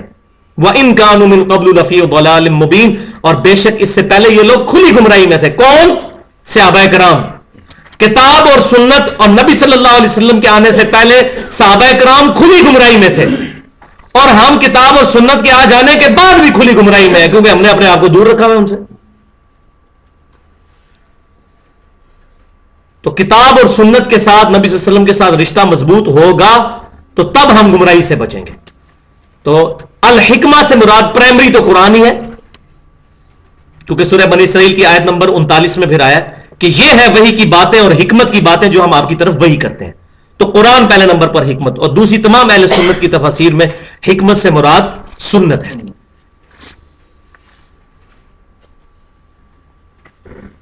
آیت نمبر 17 سورہ آل عمران کی 164 نمبر آیت تھی. اب آیت نمبر 17 سورہ یونس کی 57 نمبر آیت. یا ایھا الناس قد جاءتکم موعظۃ من ربکم وشفاء لما فی الصدور, اے ساری انسانیت بے شک تمہارے پاس آ گیا اللہ تبارک و تعالی کی طرف سے ایک واز کرنے والی چیز. وشفاء لما فی الصدور, اور یہ وہ کتاب ہے جس میں دلوں کی بیماریوں کا علاج ہے. اور دل کی سب سے بڑی روحانی بیماری کیا ہے؟ شرک, اس کا علاج ہے. اور دوسری دنیا پرستی. وَهُدًى وَرَحْمَةٌ لِّلْمُؤْمِنِينَ, اور اگر کوئی ایمان لے آئے گا اس کے لیے تو سراپا ہدایت اور رحمت ہے. سورۃ البقرہ کی آیت نمبر 185. شہر رمضان الذی انزل فیہ القرآن, رمضان کا مہینہ وہ ہے جس میں ہم نے اتارا قرآن, یعنی رمضان کو فضیلت قرآن کی وجہ سے ہے. ہدی للناس, پوری انسانیت کے لیے ہدایت ہے. تو یہاں میں ایڈریس کر دوں, بعض لوگ وہ آیت پڑھتے ہیں یضل بہ کثیرا ویہدی بہ کثیرا, اور کہتے ہیں قرآن پڑھ کے لوگ گمراہ ہو جاتے ہیں اور قرآن پڑھ کے لوگ ہدایت پا جاتے ہیں, اور اس کو غلط کانٹیکسٹ میں بیان کرتے ہیں. جس کا یہ عقیدہ ہے کہ یہ کتاب گمراہ کر دیتی ہے وہ کافر ہے, پکا کافر ہے. وہ پوری آیت پڑھیں, وما یضل بہ الا الفاسقین, اور وہ پوری بات ہے کہ وہ پورا کانٹیکسٹ چل رہا ہے. وہ کہتے تھے اس کتاب کے اندر مچھر کی مثال کیوں آئی ہے؟ اتنی بڑی کتاب کے اندر اللہ اتنا بڑی ذات, مچھر کی مثال ہے. تو اللہ تعالیٰ نے فرمایا کہ ہمارا مقصد کو اپنا علم جھاڑنا نہیں ہے, بات لوگوں کو سمجھانا ہے, چاہے کسی مثال سے سمجھ آئے. اور اللہ تعالیٰ نے پھر جلالن ارشاد فرمایا کہ, اور پھر پورا فرمایا کہ ایمان والے تو یہ جانتے ہیں کہ یہ کتاب اللہ کی طرف سے ہے, اور یہ جو بے ایمان لوگ ہیں جو جان بوجھ کے حجت بازیاں کرتے ہیں ان پر اللہ تعالیٰ نے غصے میں یہ بات ارشاد فرمائی, ہاں یہ ہم نے اس لیے نازل کیا ہے کہ ایمان والوں کا ایمان مزید مضبوط ہو, وہ ہدایت پا جائے, اور تمہارے جیسے فاسق لوگ گمراہ ہوں اس کا انکار کر کے. جو کتاب کو پکڑے گا وہ اس میں داخل نہیں ہے, وہ کتاب کو مانتے نہیں تھے, اس لیے اللہ نے فرمایا یہ گمراہ ہو گئے ہیں. علم بس کریو یار, عجیب و غریب قسم کی باتیں کی ہوئی ہیں. تو یہ وہ فاسق تھے جنہوں نے کتاب اللہ چھوڑ دی تھی مذاق اڑا کے. کہیں قرآن میں یہ نہیں ہے کہ قرآن پڑھ کے کوئی گمراہ ہو جائے گا, یہ کہیں قرآن میں نہیں لکھا ہوا. ہدی للناس, پوری انسانیت کے لیے ہدایت ہے یہ کتاب. یہ بہت بڑا ظلم ہوا ہے ہمارے معاشرے کے اندر. اور وہ کہتا ہے جی ہدی للمتقین ہے, پرہیزگاروں کے لیے. میں نے بتا دیا پرہیزگار کا مطلب یہ داڑھی پگڑی نہیں ہے, اس سے مراد ہے جو واقعات کی جواب دہی سے ڈرنا چاہے, accountability of day of judgement. اور یہاں تو وہ بھی مسئلہ ختم ہو گیا, ہدی للناس آ رہا ہے, پوری انسانیت کے لیے ہدایت ہے. یہاں تو کوئی چکر ہی نہیں ہے, ہدی للمومنین ہے ہی کوئی نہیں ہے اس میں. تو وبینات من الہدی والفرقان, اور اس کتاب کے اندر روشن دلائل ہیں ہدایت کے, والفرقان, اور یہ حق اور باطل میں تمیز کرنے والی کتاب ہے. Old testament, new testament, and now this is final testament, جس پر اولڈ ٹیسٹیمنٹ اور نیو ٹیسٹیمنٹ کو پرکھا جائے گا حق اور باطل میں. اور جس پر نازل ہوئی وہ بھی الفرقان ہے. صحیح بخاری کے اندر حدیث موجود ہے, نبی صلی اللہ علیہ وسلم نے فرمایا محمد فرق بین الناس, محمد صلی اللہ علیہ وسلم لوگوں میں حق اور باطل میں فرق ہے. جو کہتا ہے میرا ایمان محمد رسول اللہ صلی اللہ علیہ وسلم, اس کا ایمان ٹھیک ہے. اور جو اس کو چھوڑ کے کسی نے دوسری صدی, کسی نے تیسری صدی, کسی نے 7ویں صدی, کسی نے 14ویں صدی کے مولویوں کو اپنا امام میں مطلق مان لیا ہوا ہے پروفٹ کے مقابلے پر, تو وہ اپنے ایمان کی فکر کرے. آیت نمبر 18, یہ 185 نمبر آیت تھی سورۃ البقرہ کی. اب آیت نمبر 19, سورۃ الاحقاف کی 4 نمبر آیت. یہ منکرین سنت اور منکرین حدیث کے لیے قرآن پاک میں سمجھے ایٹم بم کی طرح ہے, ان کے اوپر گرتی ہے, اسی لیے ادھر ڈالی ہے میں نے کہ نبی صلی اللہ علیہ وسلم کو یہ تربیت دی جا رہی ہے کہ جب کافر آپ سے بحث کرتے ہیں نا تو آپ ان سے کیا بات کریں. ایتونی بکتاب من قبل ھذا, مجھ سے بحث کرنی ہے تو میری اس کتاب سے پہلے جو تمہارے اوپر کتابیں نازل ہوئی ہیں یا تمہارے پاس کوئی کتابیں موجود ہیں وہ لے کر آؤ. او اثارۃ من علم ان کنتم صادقین, یا علم کے آثار کوئی چلتے آ رہے ہوں, انبیاء کی وحی میں سے کوئی آثار. کتاب تو الگ مینشن کیا ہے, علم کے آثار الگ سے مینشن ہوئے. اگر تم سچے ہو تو 2 چیزوں سے بات کرو, ایتونی بکتاب من قبل ھذا, اس کتاب اللہ سے پہلے جو کتابیں نازل ہوئی ان میں سے بات کرو, او اثارۃ من علم, یا علم کے آثار چلتے آ رہے ہوں, اگر تم سچے ہو ان میں سے بات کرو. تو ہمارے بھی بعض بے وقوف مولوی حجت حدیث ثابت کرنے کے لیے بخاری کی حدیثیں پڑھ رہے ہو. بھائی وہ بخاری کو مانے تو تب تو قرآن سے دلیل پیش کریں ان کو. تو ان بچاروں کا انٹلیکچوئل لیول ہی اتنا ہے, تو قرآن پاک سے دلیل پیش کریں گے, وہ یہ آیت ہے آثار, علم کے آثار بھی. اب علم جو ہے وہ تواتر کے ساتھ ٹریول نہیں ہوتا, علم ریٹن فارم میں ہو. کہتے ہیں جی وہ سنت تواتر سے چلتی ہے, جس علاقے میں جو لوگ نماز پڑھ رہے ہیں اس طریقے پہ نماز پڑھیں. پھر ایران میں جا کے بندہ تواتر کے ساتھ شیعہ ہو جائے, سعودی عرب میں جا کے اہل حدیث ہو جائے, پاکستان میں بریلوی ہو جائے, اور دیوبندی ہو جائے بنگلہ دیش میں جا کے. تواتر کے ساتھ کیوں؟ علم کے ساتھ. اور اس پہ ان کے اوپر بہت بڑا ہتھوڑا ہے قرآن کی آیت جو شروع میں حضور صلی اللہ علیہ وسلم کے اوپر نازل ہوئی تھی, سورہ العلق کی آیت, الذی علم بالقلم, اللہ وہ ہے جس نے قلم کے ذریعے علم سکھایا. یہ دلیل ہے, نوٹ کر لیں, زبانی کلامی نہیں, قلم کے ذریعے علم سکھایا, یعنی قلم کے ذریعے علم ٹرانسفر ہوگا. تو جو لکھی ہوئی حدیثیں چل رہی ہیں زبانی کلامی مشہور باتوں کی, ان کے سامنے کوئی اہمیت نہیں ہے. الذی علم بالقلم, اللہ نے قلم کے ذریعے موسیٰ علیہ السلام کو بھی لکھی ہوئی تختیوں میں دیا, قرآن پاک بھی نبی صلی اللہ علیہ وسلم نے ایز اے وحی لکھوایا, احادیث بھی نبی صلی اللہ علیہ وسلم نے لکھوائی, وہ ہمارے پاس آثار کی شکل میں چلتی آ رہی ہیں. تو یہ بہت بڑی دلیل ہے.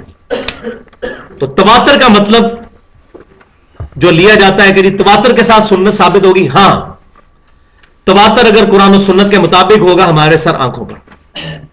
جیسے رکوع کے بعد ہاتھ چھوڑنا, اس پہ مسلمانوں کا اجماعی تواتر ہے. حنفی, شافی, مالکی, شیعہ, اہل سنت کے بھی سارے گروہ رکوع کے بعد ہاتھ چھوڑنے کے قائل ہیں. وہ چند ایک عرب علماء نے یہ کام شروع کیا 14ویں صدی کے اندر آ کے, تو ادھر ہی لوگوں نے خود, ان کا شیخ البانی رحمۃ اللہ علیہ نے خود لکھ دیا کہ رکوع کے بعد ہاتھ باندھنا بدعت نجدیۃ, یہ نجدیوں کی ایجاد کی ہوئی بدعت ہے. تو فوراً انہوں نے رد بھی کر دیا. تو یہ عملی تواتر. اسی طریقے سے دعا کے بعد چہرے پہ ہاتھ پھیرنا, اس پہ مسلمانوں کا عملی تواتر ہے. صحیح حدیث بھی موجود ہے الادب المفرد کے اندر. تو تواتر کو ہم مانیں گے اگر کتاب و سنت کے مطابق ہوگا, خلاف ہوگا پھر نہیں, پھر ہم کتاب اللہ اور سنت کو مانیں گے. اور یہاں پر ایک نوٹ میں نے لکھ دیا ہے وہ منہج کو کلیئر کرنے کے لیے کہ 2 ہمارے لیے ایبسولوٹ سورس آف نالج ہے, قرآن اور سنت, اور 2 ریلیٹو ہیں, اجماع امت اور اجتہاد. یہ قرآن و سنت سے ہی نکلے ہیں, ڈرائیوڈ ہے. اور وہ کیسے؟ المستدرک للحاکم میں صحیح سند کے ساتھ انٹرنیشنل نمبرنگ کے مطابق 399 نمبر حدیث ہے کتاب العلم چیپٹر میں کہ نبی صلی اللہ علیہ وسلم نے ارشاد فرمایا کہ اللہ تعالیٰ میری امت کو کبھی گمراہی پر جمع ہونے نہیں دے گا. یعنی میری امت جب اجماع کرے گی تو وہ حق پر مبنی ہوگا. جیسے سیدنا ابوبکر صدیق رضی اللہ تعالیٰ عنہ کی خلافت پر اجماع ہوا, قرآن پاک کو کتابی شکل میں لکھنے پر اجماع ہوا ایک جگہ پر. ویسے تو حضور نے اپنی زندگی میں خود لکھوایا پورا قرآن, لیکن وہ اسکیٹرڈ فارم میں تھا. اس پر اجماع ہوا. خلق قرآن کے مسئلے کے اوپر اجماع ہوا.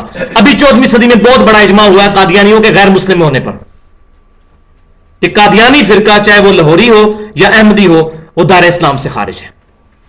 جو بھی غلام احمد قادیانی دجال کے بارے میں کسی قسم کی انٹرپریٹیشن کرتا ہے اس کو سیو کرنے کے لیے وہ اسلام سے خارج. اس پہ اجماع ہوا. اجماع قیامت تک جاری رہے گا. اور چوتھی چیز ہے اجتہاد. اگر کتاب سنت اجماع میں کوئی مسئلہ نہ ملے تو پھر اجتہاد کریں گے ہم, اور وہ بھی مسئلوں میں ہو رہا ہے. انتقال خون کا مسئلہ ہے, پوسٹ مارٹم کا مسئلہ ہے, کتبین پہ نماز کا مسئلہ, ریل گاڑی میں نماز کا مسئلہ, اعضاء کی پیوند کاری کا مسئلہ. ہوائی جہاز میں نماز کا مسئلہ، اس طرح کے جتنے ایشوز ہیں ان کے اوپر اجتہاد ہوگا. تو ان پہ جب اجتہاد ہوتا ہے اور آج کے علماء جب فتوے دیتے ہیں تو کیا ہم لوگ ان علماء کے مقلد ہو جاتے ہیں؟ ورنہ تو آج پھر کوئی انفی شافی مالکی نہیں ہے. اگر اسی کا نام تقلید ہے، کتاب و سنت میں سے اجتہاد کرنے کا نام ہے، تو پھر تو لوگ مولوی تقی عثمانی صاحب کے مقلد ہیں، یا ڈاکٹر طاہر القادری صاحب کے مقلد ہیں، یا شیخ زبیر علی زئی صاحب کے مقلد ہیں. لیکن ایسا نہیں ہے. کتاب و سنت کو ماننا کسی کی تقلید نہیں ہے. ورنہ آج کے مسئلے تو ان کے مولوی بتا رہے ہیں، تو اگر یہ امام حنیفہ کے مقلد ہے تو امام حنیفہ رحمۃ اللہ علیہ کی تعلیمات سے دکھائے نا. ان کے تو فرشتوں کو بھی نہیں پتا ہوگا کیا مسئلے ہونے والے ہیں بعد میں، کیونکہ فرشتوں کے پاس بھی تو علم غیب نہیں ہے. تو یہ قیامت تک جاری رہے گا. اور وہ ہمارے پاس الحمدللہ المصنف ابن ابی شیبہ میں انٹرنیشنل نمبرنگ کے مطابق کتاب البیوع چیپٹر میں 22,990 نمبر اثر موجود ہے. سیدنا عمر رضی اللہ تعالیٰ عنہ کہتے ہیں جب بھی کوئی مسئلہ درپیش آئے پہلے کتاب اللہ میں دیکھو، کتاب اللہ میں نہ ملے پھر سنت رسول میں دیکھو، سنت رسول صلی اللہ علیہ وسلم میں نہ ملے پھر اجماع میں تلاش کرو، اور اگر اجماع میں بھی نہ ملے تو پھر اجتہاد کرو. مقلد نہ ہو جاؤ، اجتہاد کرو، اجتہاد کرو. تو علماء سے مسئلے پوچھنا ان کی تقلید نہیں ہوتا، ان کو بتائیں کتاب سنت اجماع میں کیا لکھا ہوا ہے. باقی اجتہاد تو اپنی سچویشن پہ ہوگا. تو یہ اس طرح ترتیب. تو اہل سنت اور اہل بدعت کا کیا اختلاف ہے؟ اہل بدعت اپنے مولویوں کے اجتہاد کو پہلے نمبر پہ لے آتے ہیں، جبکہ اہل سنت اصحاب الحدیث کا یہ منہج ہے کہ پہلے قرآن، پھر سنت، پھر اجماع اور پھر اجتہاد. اور اجماع کبھی بھی کتاب و سنت کے خلاف نہیں ہوگا، کیونکہ حضور نے فرمایا کہ میری امت گمراہی پہ جمع ہی نہیں ہوگی صلی اللہ علیہ وسلم. تو یہ میں نے یہاں پر ایشو کو ایڈریس کرنا ضروری سمجھا. اب چھٹا ٹاپک، قرآن حکیم سے ہدایت حاصل کرنے کے لیے بنیادی 3 شرطیں ہیں. نمبر 1 کوشش کرنا، نمبر 2 بات متوجہ ہو کر سننا، اور نمبر 3 اپنی عقل استعمال کرنا، انٹلیکٹ استعمال کرنا. اس کے ثبوت پہ کچھ آیات ہیں. آیت نمبر 20 والذین جاہدوا فینا لنہدینہم سبلنا، سورۃ العنکبوت آیت نمبر 69. جو لوگ ہماری راہ میں کوشش کریں گے ہم اپنی راہیں ان کے لیے کھول دیں گے. وَإِنَّ اللَّهَ لَمَعَ الْمُحْسِنِينَ، اور اللہ تعالیٰ نیکی کی روش اختیار کرنے والوں کے ساتھ ہے. ایک بار کو نیت کر کے نکلے تو صحیح، اللہ تبارک و تعالیٰ اس کو خود سیدھے راستے پر چلا دے گا. سلمان فارسی کہاں سے چلے؟ آتش پرست تھے، پھر یہودی ہوئے، پھر عیسائی ہوئے، پھر حضور کے قدموں تک پہنچ گئے صلی اللہ علیہ وسلم. کوشش تو کوئی کرے. آیت نمبر 21 سورہ صاد کی آیت نمبر 29، یہ بھی اہم ترین آیات میں سے ہے مولویوں کی کمر توڑنے کے لیے. کتاب انزلناہ، یہ وہ کتاب ہے جو اے محبوب صلی اللہ علیہ وسلم ہم نے آپ کی طرف نازل کی ہے، الیکا آپ کی طرف، مبارکن جو بابرکت ہے، لیدبروا آیاتہ تاکہ لوگ اس کی آیات کے اوپر غور و فکر کریں، ولیتذکر اولو الالباب اور عقل والے اس میں سے نصیحت حاصل کریں. عقل والوں سے مراد مولوی نہیں ہے، ہر انسان جس کے پاس عقل ہے. کیوں کہ بخاری مسلم کی متفق حدیث ہے کہ جس کی عقل نہیں ہے اس کی اکاؤنٹیبلٹی کوئی نہیں ہونی. تو اگر عقل والے صرف مولوی ہیں پھر تو ہماری موجیں لگ گئی. اگر مولوی سے مراد اپنے آپ کو لے رہا ہے پھر تو سارے ہم جنتی ہیں، ہمارے پہ تو گرفت ہی کوئی نہیں ہے. تو اگر ہم بھی مراد ہیں تو پھر مولوی کی اجارہ داری نہیں ہے اس مسئلے میں، پھر ہر بندہ عقل استعمال کرے گا کتاب و سنت کے دائرے کے اندر. تو قرآن پاک جو باطل نہیں داخل ہو سکتا. کوئی مولوی کا لبادہ پکڑی اور داڑھی اور تسبیح پکڑ کے ہاتھ میں مولوی کا لبادہ اوڑھ کے بھی قرآن میں داخل نہیں ہو سکتا. پکڑا جائے گا، وہ کہیں نہ کہیں سے پکڑا جائے گا. آیت نمبر 22 سورہ قاف کی 37 نمبر آیت، ان فی ذلک لذکری، بے شک اس میں ہے نصیحت، لمن کان لہ قلب، یا تو اس شخص کے لیے جس کا ضمیر مردہ نہ ہوا ہو، اس کے لیے. اور اگر ضمیر مردہ ہو چکا ہے، او القى السمع وهو شہید، تو یا پھر وہ پھر دوسری کیٹیگری کا بندہ ہے. تو بات متوجہ ہو کر سنے، کان لگا کر، تو اس کے لیے بھی ہدایت ہوگی. پہلے کی مثال سیدنا ابوبکر ہے، دوسرے کی مثال سیدنا عمر ہے. سیدنا ابوبکر صدیق رضی اللہ تعالیٰ عنہ پر دعوت پیش کی گئی، فوراً قبول کر لی. سیدنا علی پر دعوت پیش کی گئی، فوراً قبول کر لی. سیدہ خدیجہ کے اوپر دعوت پیش کی گئی، فوراً قبول کر لی. کیوں؟ لمن کان لہ قلب، ان کا دل مردہ نہیں تھا. انہوں نے زمانے جاہلیت میں بھی کبھی بت پرستی نہیں کی تھی. لیکن ایسا نہیں ہے کہ جس کا دل اگر زندہ نہیں ہے تو اس کو ہدایت نہیں. دوسری بات ہے او القسم وهو شہید, یا پھر وہ بات متوجہ ہو کر سن لے تو اس کو بھی ہدایت مل جائے گی. سیدنا عمر کو 6 سال لگے لیکن بات سمجھ آ گئی, سنتے رہے سمجھ آ گئی. جیسے مجھے بھی 31 سال لگے تو پھر بات سمجھ آ ہی جاتی ہے. آیت نمبر 23 سورۃ الانعام کی آیت نمبر 36, انما یستجیب الذین یسمعون, بے شک حق وہی قبول کرتے ہیں جو بات سن لیتے ہیں. والموتى یبعثهم اللہ, اور مردوں کو تو اللہ ہی اٹھائے گا قیامت والے دن. ثم الیہ یرجعون, پھر تمہارا لٹایا جانا اسی کی طرف ہوگا. یعنی یہ لوگ اصل میں مردہ ہیں جو بات سنتے نہیں ہیں, اور یہ کہتے ہیں قرآن حدیث ڈائریکٹ نہ پڑھیو گمراہ ہو جاؤ گے, نہ سنو وہ گل سنو ہی نہ, علی دی گل ہی نہ سنو, جڑا اتنے جانا ہے گمراہ ہو جاتا ہے. تو اپنی باتیں ہم لوگ کر رہے ہوتے ہیں. ہم تو ڈاکی سے بھی کم حیثیت ہے, اپنے نبی کا پیغام کوشش کرتے ہیں لوگوں تک پہنچے صلی اللہ علیہ وسلم. تو اللہ تعالیٰ نے فرما دیا یہ کس کی روش ہے کہ بات نہ سنو. اگلی آیت سورہ حمیم السجدہ آیت نمبر 26, اور یہاں پر آیت نمبر 24, وقال الذین کفروا, اور کافر کیا کہتے ہیں, لا تسمعوا لهذا القرآن, اس قرآن کو مت سنا کرو ایاک نعبد و ایاک نستعین. پھر تمہارا دماغ خراب ہو جائے گا, پھر تم یا علی مدد یا شیخ عبد القادر جیلانی شیئن للہ تو نہیں کہو گے, پھر تم کہو گے یا حی یا قیوم برحمتک استغیث. مت سننا قرآن کو, یہ کافر کہتے تھے. والغوا فیہ لعلکم تغلبون, اور شور مچا دیا کرو اس میں تاکہ تم غالب آ جاؤ. تمہارے غالب آنے کی ایک ہی صورت ہے, قرآن کا تو تم علمی لیول پہ مقابلہ نہیں کر سکتے, رونا ڈال دو, لڑائی ڈال دو, جھگڑا ڈال دو, کوئی بات قرآن کی سنے ہی نہ, کیونکہ جو سنے گا وہ صحابی ہو جائے گا. اس زمانے میں تھا. آیت نمبر 25 سورۃ الملک کی آیت نمبر 10, ان لوگوں کا قیامت والے دن کیا حشر ہونے والا ہے جو کہتے ہیں گل نہ سنو گل نہ سنو.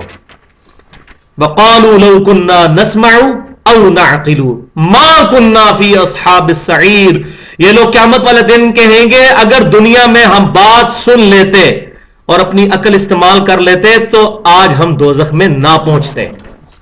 اس سے اگلی آیت ساتھ ہی ہے, فاعترفوا بذنبهم فسحقا لاصحاب السعير, انہوں نے اپنے اصلی جرم کا اعتراف کر لیا, پھٹکار ہو ان کے اوپر. اصلی جرم کیا ہے؟ بات نہ سننا اور عقل استعمال نہ کرنا. ٹاپک نمبر 7, قرآن حکیم کو چھوڑ کر کسی بھی اور کتاب کے ذریعے دین اسلام کی دعوت اور تبلیغ اور جہاد اکبر ممکن ہی نہیں ہے. دعوت و تبلیغ اور جہاد اکبر کتاب اللہ. آیت نمبر 26 جو ٹائٹل آیت کے طور پہ میں نے بیان کی تھی, بسم اللہ الرحمن الرحیم, وَأُوحِيَ إِلَيَّ هَذَا الْقُرْآنُ لِأُنذِرَكُم بِهِ وَمَن بَلَغَ, سورۃ الانعام آیت نمبر 19.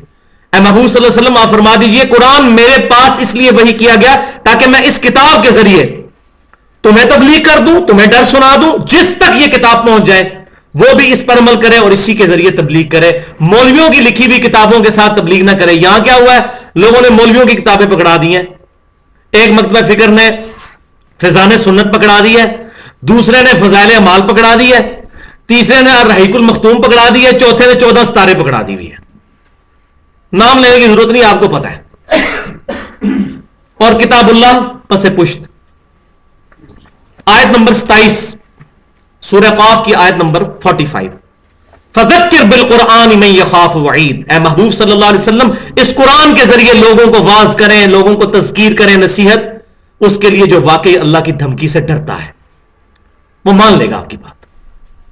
تو آپ صلی اللہ علیہ وسلم کا جمعے کا خطبہ یہی سورہ قاف ہوا کرتی تھی, 45 آیات ہر جمعے کا خطبہ. صحیح مسلم کتاب الجمعہ انٹرنیشنل نمبرنگ کے مطابق 2015 نمبر حدیث ہے. نبی صلی اللہ علیہ وسلم کی ہر جمعے کی تقریر سورہ قاف اس کتاب کے ذریعے آپ تبلیغ فرمایا کرتے تھے. آیت نمبر 28 سورۃ الفرقان کی آیت نمبر 52, فلا تطع الکافرین, اے محبوب صلی اللہ علیہ وسلم کافروں کی باتوں کی پرواہ مت کریں, وجاہدہم بہ جہادا کبیرا, اس کتاب کے ذریعے ان کے ساتھ بڑا جہاد کریں. سب سے بڑا جہاد کیا ہے؟ کتاب اللہ کے ساتھ جہاد. کتاب تو اس کی آخری سٹیج آئے گی نا, جس کا کتاب اللہ سے تزکیہ نفس ہوگا, عقائد کی اصلاح ہوگی, وہی کتاب کے لیے بھی آمادہ ہوگا. تو کتاب اللہ کے ذریعے جہاد. اور یہ مکی صورت ہے اور مکے کے اندر جہاد نہیں تھا اس وقت, قتال کی شکل نہیں تھی, تو آپ صلی اللہ علیہ وسلم نے اس کتاب کے ذریعے سب سے بڑا جہاد کیا.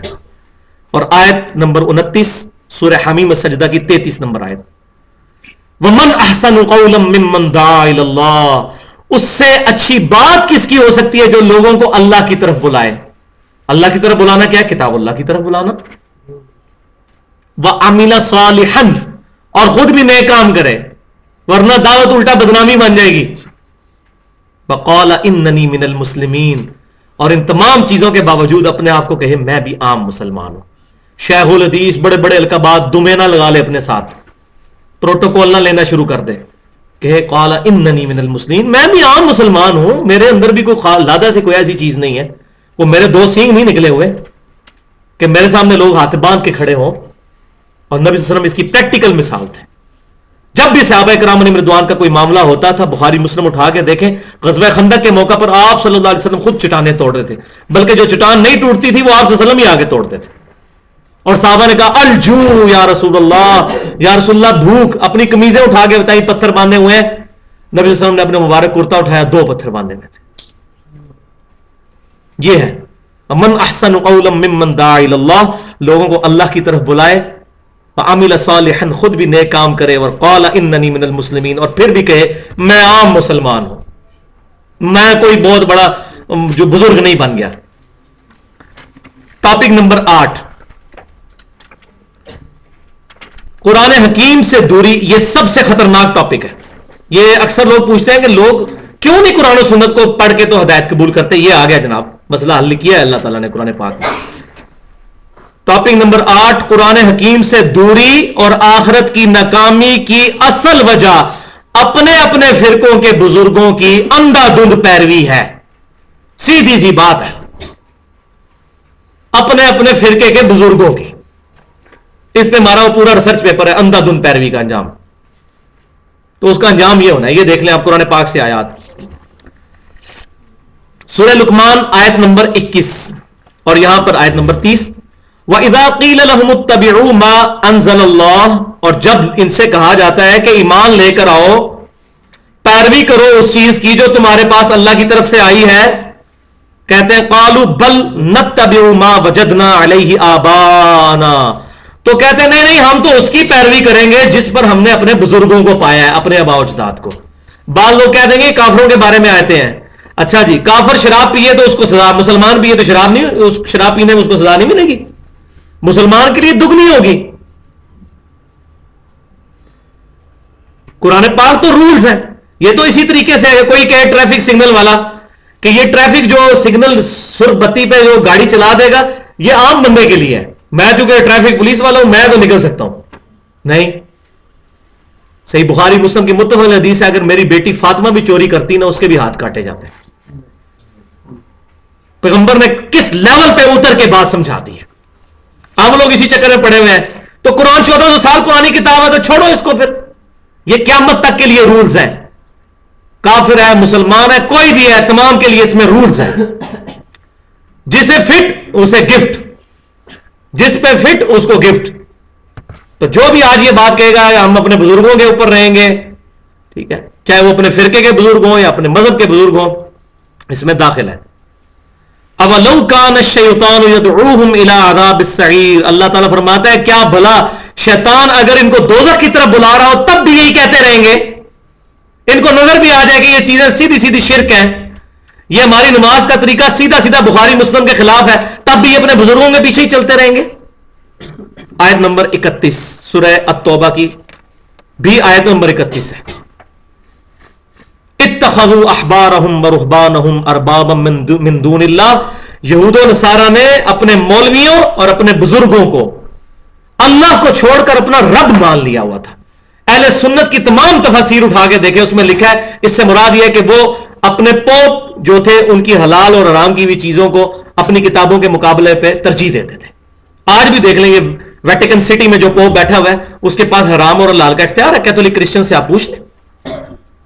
اور بخاری مسلم کی متفق حدیث ہے میری امت میں وہی خرابیاں پیدا ہوں گی جو اگلی امتوں میں پیدا ہوئی تھی.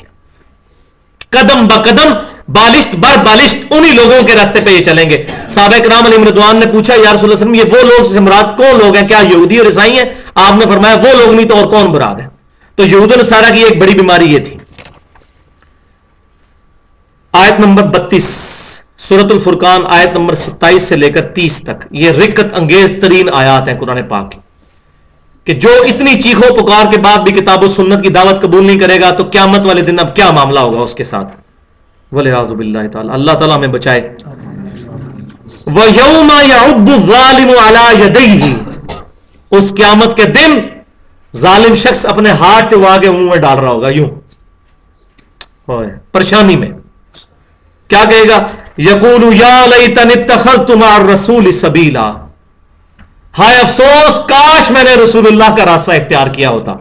لوگ ہمیں کہتے تھے حنفی شافی مالکی جعفری, اس طریقے سے اپنے آپ کو امتوں میں نہ امت کا تفرقہ بازی مت کرو, محمدی بنو, مسلم بنو. کاش میں نے رسول اللہ کا راستہ اختیار کیا ہوتا.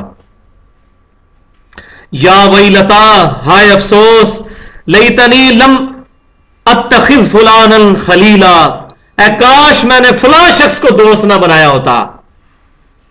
یہ فلاں دنیا میں بھی ہوتے ہیں نا بڑے سمجھانے والے, اور چھڈو جی جتھے تواڈے ابا جی ایتھے ہاتھ بندے سن تسی بھی ایتھے ہی ہاتھ بنو جناب, کیڑے کمبے پی گئے ہو تحقیق لگ گئے ہو. کاش میں نے ان کو دوست نہ بنایا ہوتا. یہ دوست ہی بیڑا غرق کرتے ہیں. آگے آ رہا ہے لقد اضلنی عن الذکر, بے شک اس نے مجھے گمراہ کر دیا اس ذکر قرآن کے آ جانے کے بعد. بعد اذ جانی, یہ حق تو میرے پاس آ گیا تھا, مجھے پتہ چل گیا تھا قرآن میں کیا لکھا ہوا ہے, مجھے پتہ چل گیا تھا بخاری مسلم میں نماز کا طریقہ کیا لکھا ہے, لیکن میرے دوستوں نے مجھے گمراہ کر دیا تھا. وَقَانَ الشَّيْطَانُ لِلْإِنسَانِ خَذُولًا, اور شیطان جو ہے وہ تو انسان کو بے یار و مددگار چھوڑ دینے والا ہے. یعنی یہ شیطان کے ایجنٹ ہیں اس طرح کے دوست. من الجنۃ والناس, انسانوں میں سے بھی ہیں جنوں میں سے بھی ہیں شیطان. اب اگلی بات خطرناک ہے. وقال الرسول, اور رسول اللہ شکایتاً کہیں گے یا ربی ان قوم اتخذوا هذا القرآن مہجورا, اے اللہ میری قوم میری امت نے قرآن کو پیٹ کے پیچھے ڈال دیا تھا, اپنے بزرگوں کو آگے رکھ لیا ہوا تھا. والعیاذ باللہ. جس کی شکایت امام کائنات سید الاولین والآخرین شفیع المذنبین امام الانبیاء والمرسلین سیدنا و مولانا امام اعظم محمد رسول اللہ صلی اللہ علیہ وسلم لگا دیں گے, اس کی شفاعت کون کرے گا؟ والعیاذ باللہ. آیت نمبر 33 سورۃ الاحزاب کی 66 سے لے کر 68 تک آیات, یہ اس کا بھی کلائمیکس ہے آگے. یوم تقلب وجوہہم فی النار, قیامت والے دن جب ان کے چہرے تلے جائیں گے آگ کے اوپر. یقولون یا لیتنا, کہیں گے دوست کی ہائے افسوس, کاش اطعنا اللہ و اطعنا الرسول, کاش ہم نے اللہ کی اطاعت کی ہوتی اور رسول اللہ کی اطاعت کی ہوتی صلی اللہ علیہ وسلم. وقالو, اور کہیں گے ربنا, رب ہمارے, انا اطعنا سادتنا, بے شک ہم تو اپنے بزرگوں کے پیچھے چلتے رہے, سعادت مند بڑے بڑے جبے اور دستارے والے بزرگوں کے پیچھے. وقبرانا, اور بڑے بڑے لوگوں کے پیچھے ہم چلتے رہے. جی یہ مفتی اعظم ہند ہے, یہ مفتی اعظم پاکستان ہے. کبرانا صحیح ٹرانسلیشن ہے, کبرانا سعادتنا, اے اللہ ہم ان کے پیچھے چلے. آپ غصہ کیا نکالیں گے؟ یہ بزرگ جو ادھر حضرت صاحب جوتیاں اٹھائی پھرتے ہیں نا, تو کل وہ جوتیاں ماریں گے بزرگوں کے سروں پر.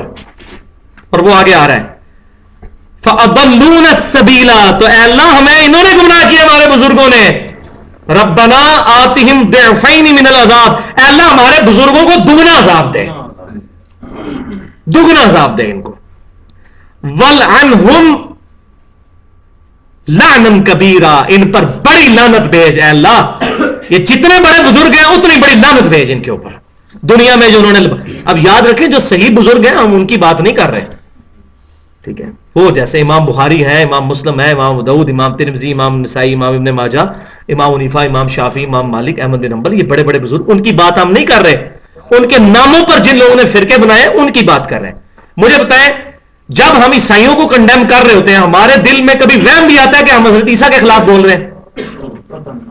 جب ہم قرآن کی آیت پڑھ رہے ہوتے ہیں سورہ المائدہ کی آیت نمبر 17، اللہ اس چیز کا ارادہ کرے عیسیٰ بن مریم ان کی ماں اور سب کو ہلاک کر دے، کون ہے جو اللہ کو پوچھ سکتا ہے؟ کوئی اللہ کا کیا بگاڑ سکتا ہے اگر اللہ عیسیٰ بن مریم ان کی ماں اور سب لوگوں کو ہلاک کر دے؟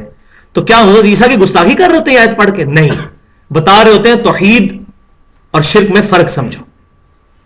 تو معاذ اللہ جب ہم ان فرقوں کی کو کنڈیم کرتے ہیں تو ان بزرگوں پر، امام جعفر کے اوپر ہم کوئی بات نہیں کرتے. تو یہ بات کلیئر کر لیں.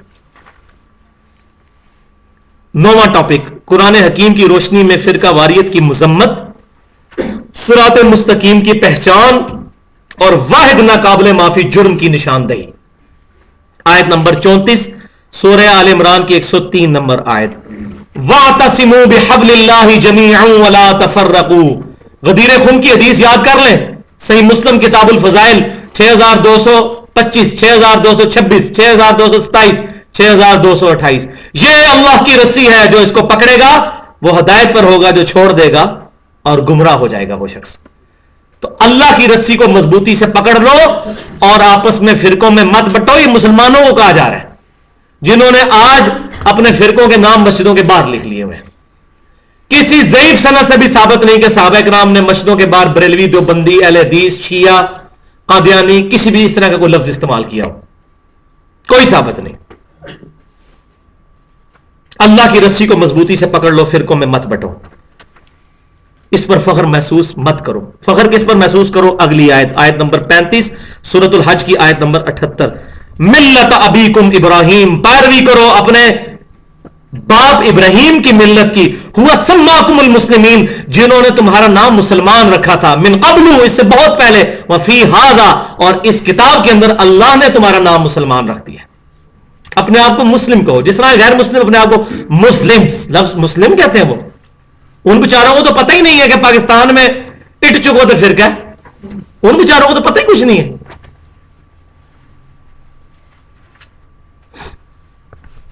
آیت نمبر 36 سورۃ الانعام 159 نمبر آیت، بہت ڈینجرس ترین فتویٰ. ان الذین فرقوا دینہم، بے شک وہ لوگ جنہوں نے دین میں فرقے بنائے، وکانوا شیعا، اور اپنے آپ کو گروہوں میں بانٹ لیا، لست منہم فی شیء، اے محبوب صلی اللہ علیہ وسلم آپ کا تو ان کے ساتھ کوئی تعلق نہیں ہے. انما امرہم الی اللہ، ان کا معاملہ اللہ کے سپرد. بڑی دھمکی ہے اس کے اندر، نبڑ لائیں گے انہوں، اللہ دے سپرد کر دو، چمڑی لاؤں گے انہوں دی. انما امرہم الی اللہ، ان کا معاملہ اللہ کے سپرد. ثم ینبئہم بما کانوا یفعلون، پھر اللہ ان کو بتا دے گا جو انہوں نے کرتوت کیے تھے دنیا میں، فرقے بنا بنا کے اپنی روٹی چمکائی تھی. آیت نمبر 37 سورۃ الانعام کی 161 سے لے کر 163 تک آیت. یہ ہے ہمارا دین پورا ان 3 آیات کے اندر، 4 آیات میں. قل اننی ہدانی ربی الی صراط مستقیم، اے محبوب صلی اللہ علیہ وسلم آپ فرمائیے مجھے تو میرے رب نے راستہ دکھا دیا ہے سیدھا. دینا قیما ملت ابراہیم حنیفا، وہ دین جو بالکل سیدھا ابراہیم علیہ السلام کی ملت پر قائم ہے. وہ ملت کیا ہے؟ حنیفا، سب سے ٹوٹ کر ایک اللہ کا ہو جانے والا. حنیفہ، ایک حنیفہ ہے وہاں، وہ حنیفہ والا، وہ ہے آتی ہے اس کے اینڈ پہ، اس کے اینڈ پہ الف آتی ہے. یہ بعض لوگ ادھر سے کہتے ہیں یہ منفی ہیں، یہ نہیں ہے، وہ حنیفی بنے گا، پھر حنفی نہیں بنتا، حنیفی بنے گا. اس میں ہے، اس میں الف ہے، زمین اسمان کا فرق ہے. بل ملت ابراہیم حنیفہ، ابراہیم علیہ السلام کی ملت پر جو سب سے ٹوٹ کر ایک اللہ کے ہو گئے تھے. وما کان من المشرکین، اور وہ شرک نہیں کرتے تھے. سب سے بڑا ٹائٹل یہ ہے کہ اللہ قیامت والے دن کسی کو کہہ دے کہ یہ مشرک نہیں ہے. قل ان صلاتی و نسکی و محیای و مماتی للہ رب العالمین، اے محبوب صلی اللہ علیہ وسلم آپ فرما دیجئے بے شک میری نماز، میری قربانی، میرا جینا، میرا مرنا سب کچھ اللہ رب العالمین کے لیے. ٹوٹل اوبیڈینس ٹو آلمائٹی اللہ، لا شریک لہ، اور اس کا سب سے بڑا تقاضا میں اس کے ساتھ کسی کو شریک نہیں ٹھہراتا. وَبِذَلِكَ أُمِرْتُ، اور مجھے اسی بات کا حکم ہوا ہے، وَأَنَا أَوَّلُ الْمُسْلِمِينَ، کہ سب سے پہلے میں اپنے آپ کو کہوں میں مسلمان ہوں، مسلم ہوں.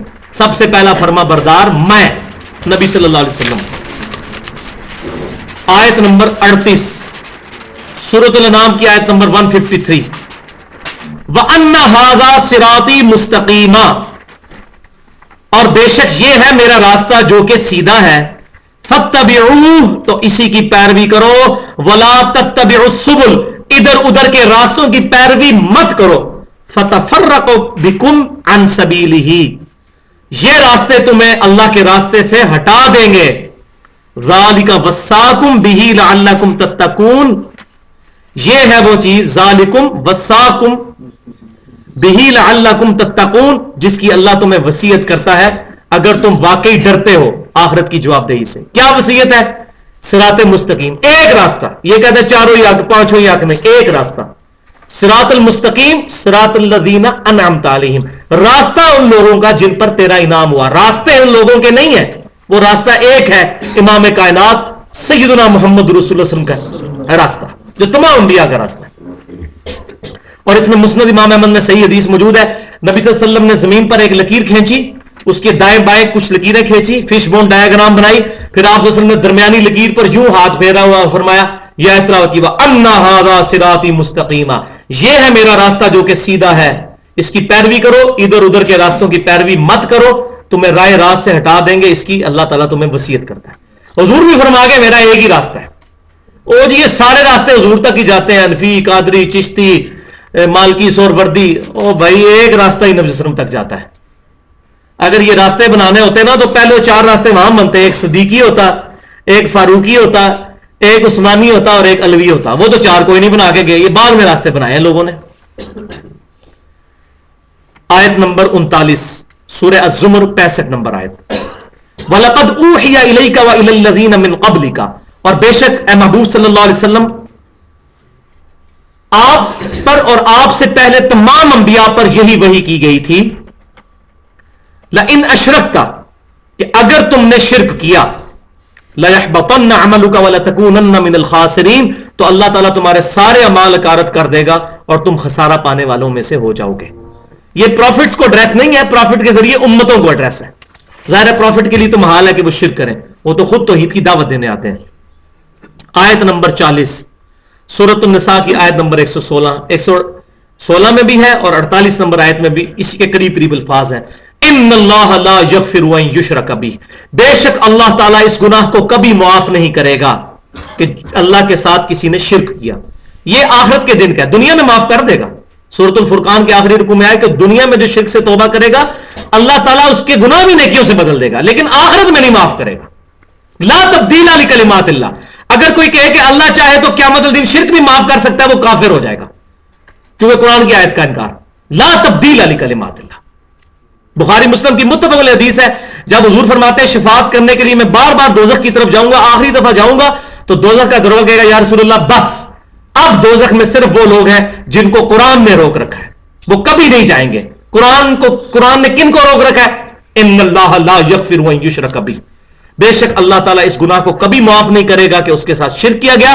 وَيَغْفِرُ مَا دُونَ ذَلِكَ لِمَن يَشَاءُ، اور اس کے علاوہ جتنے گناہ ہے اگر چاہے گا تو معاف فرما دے گا.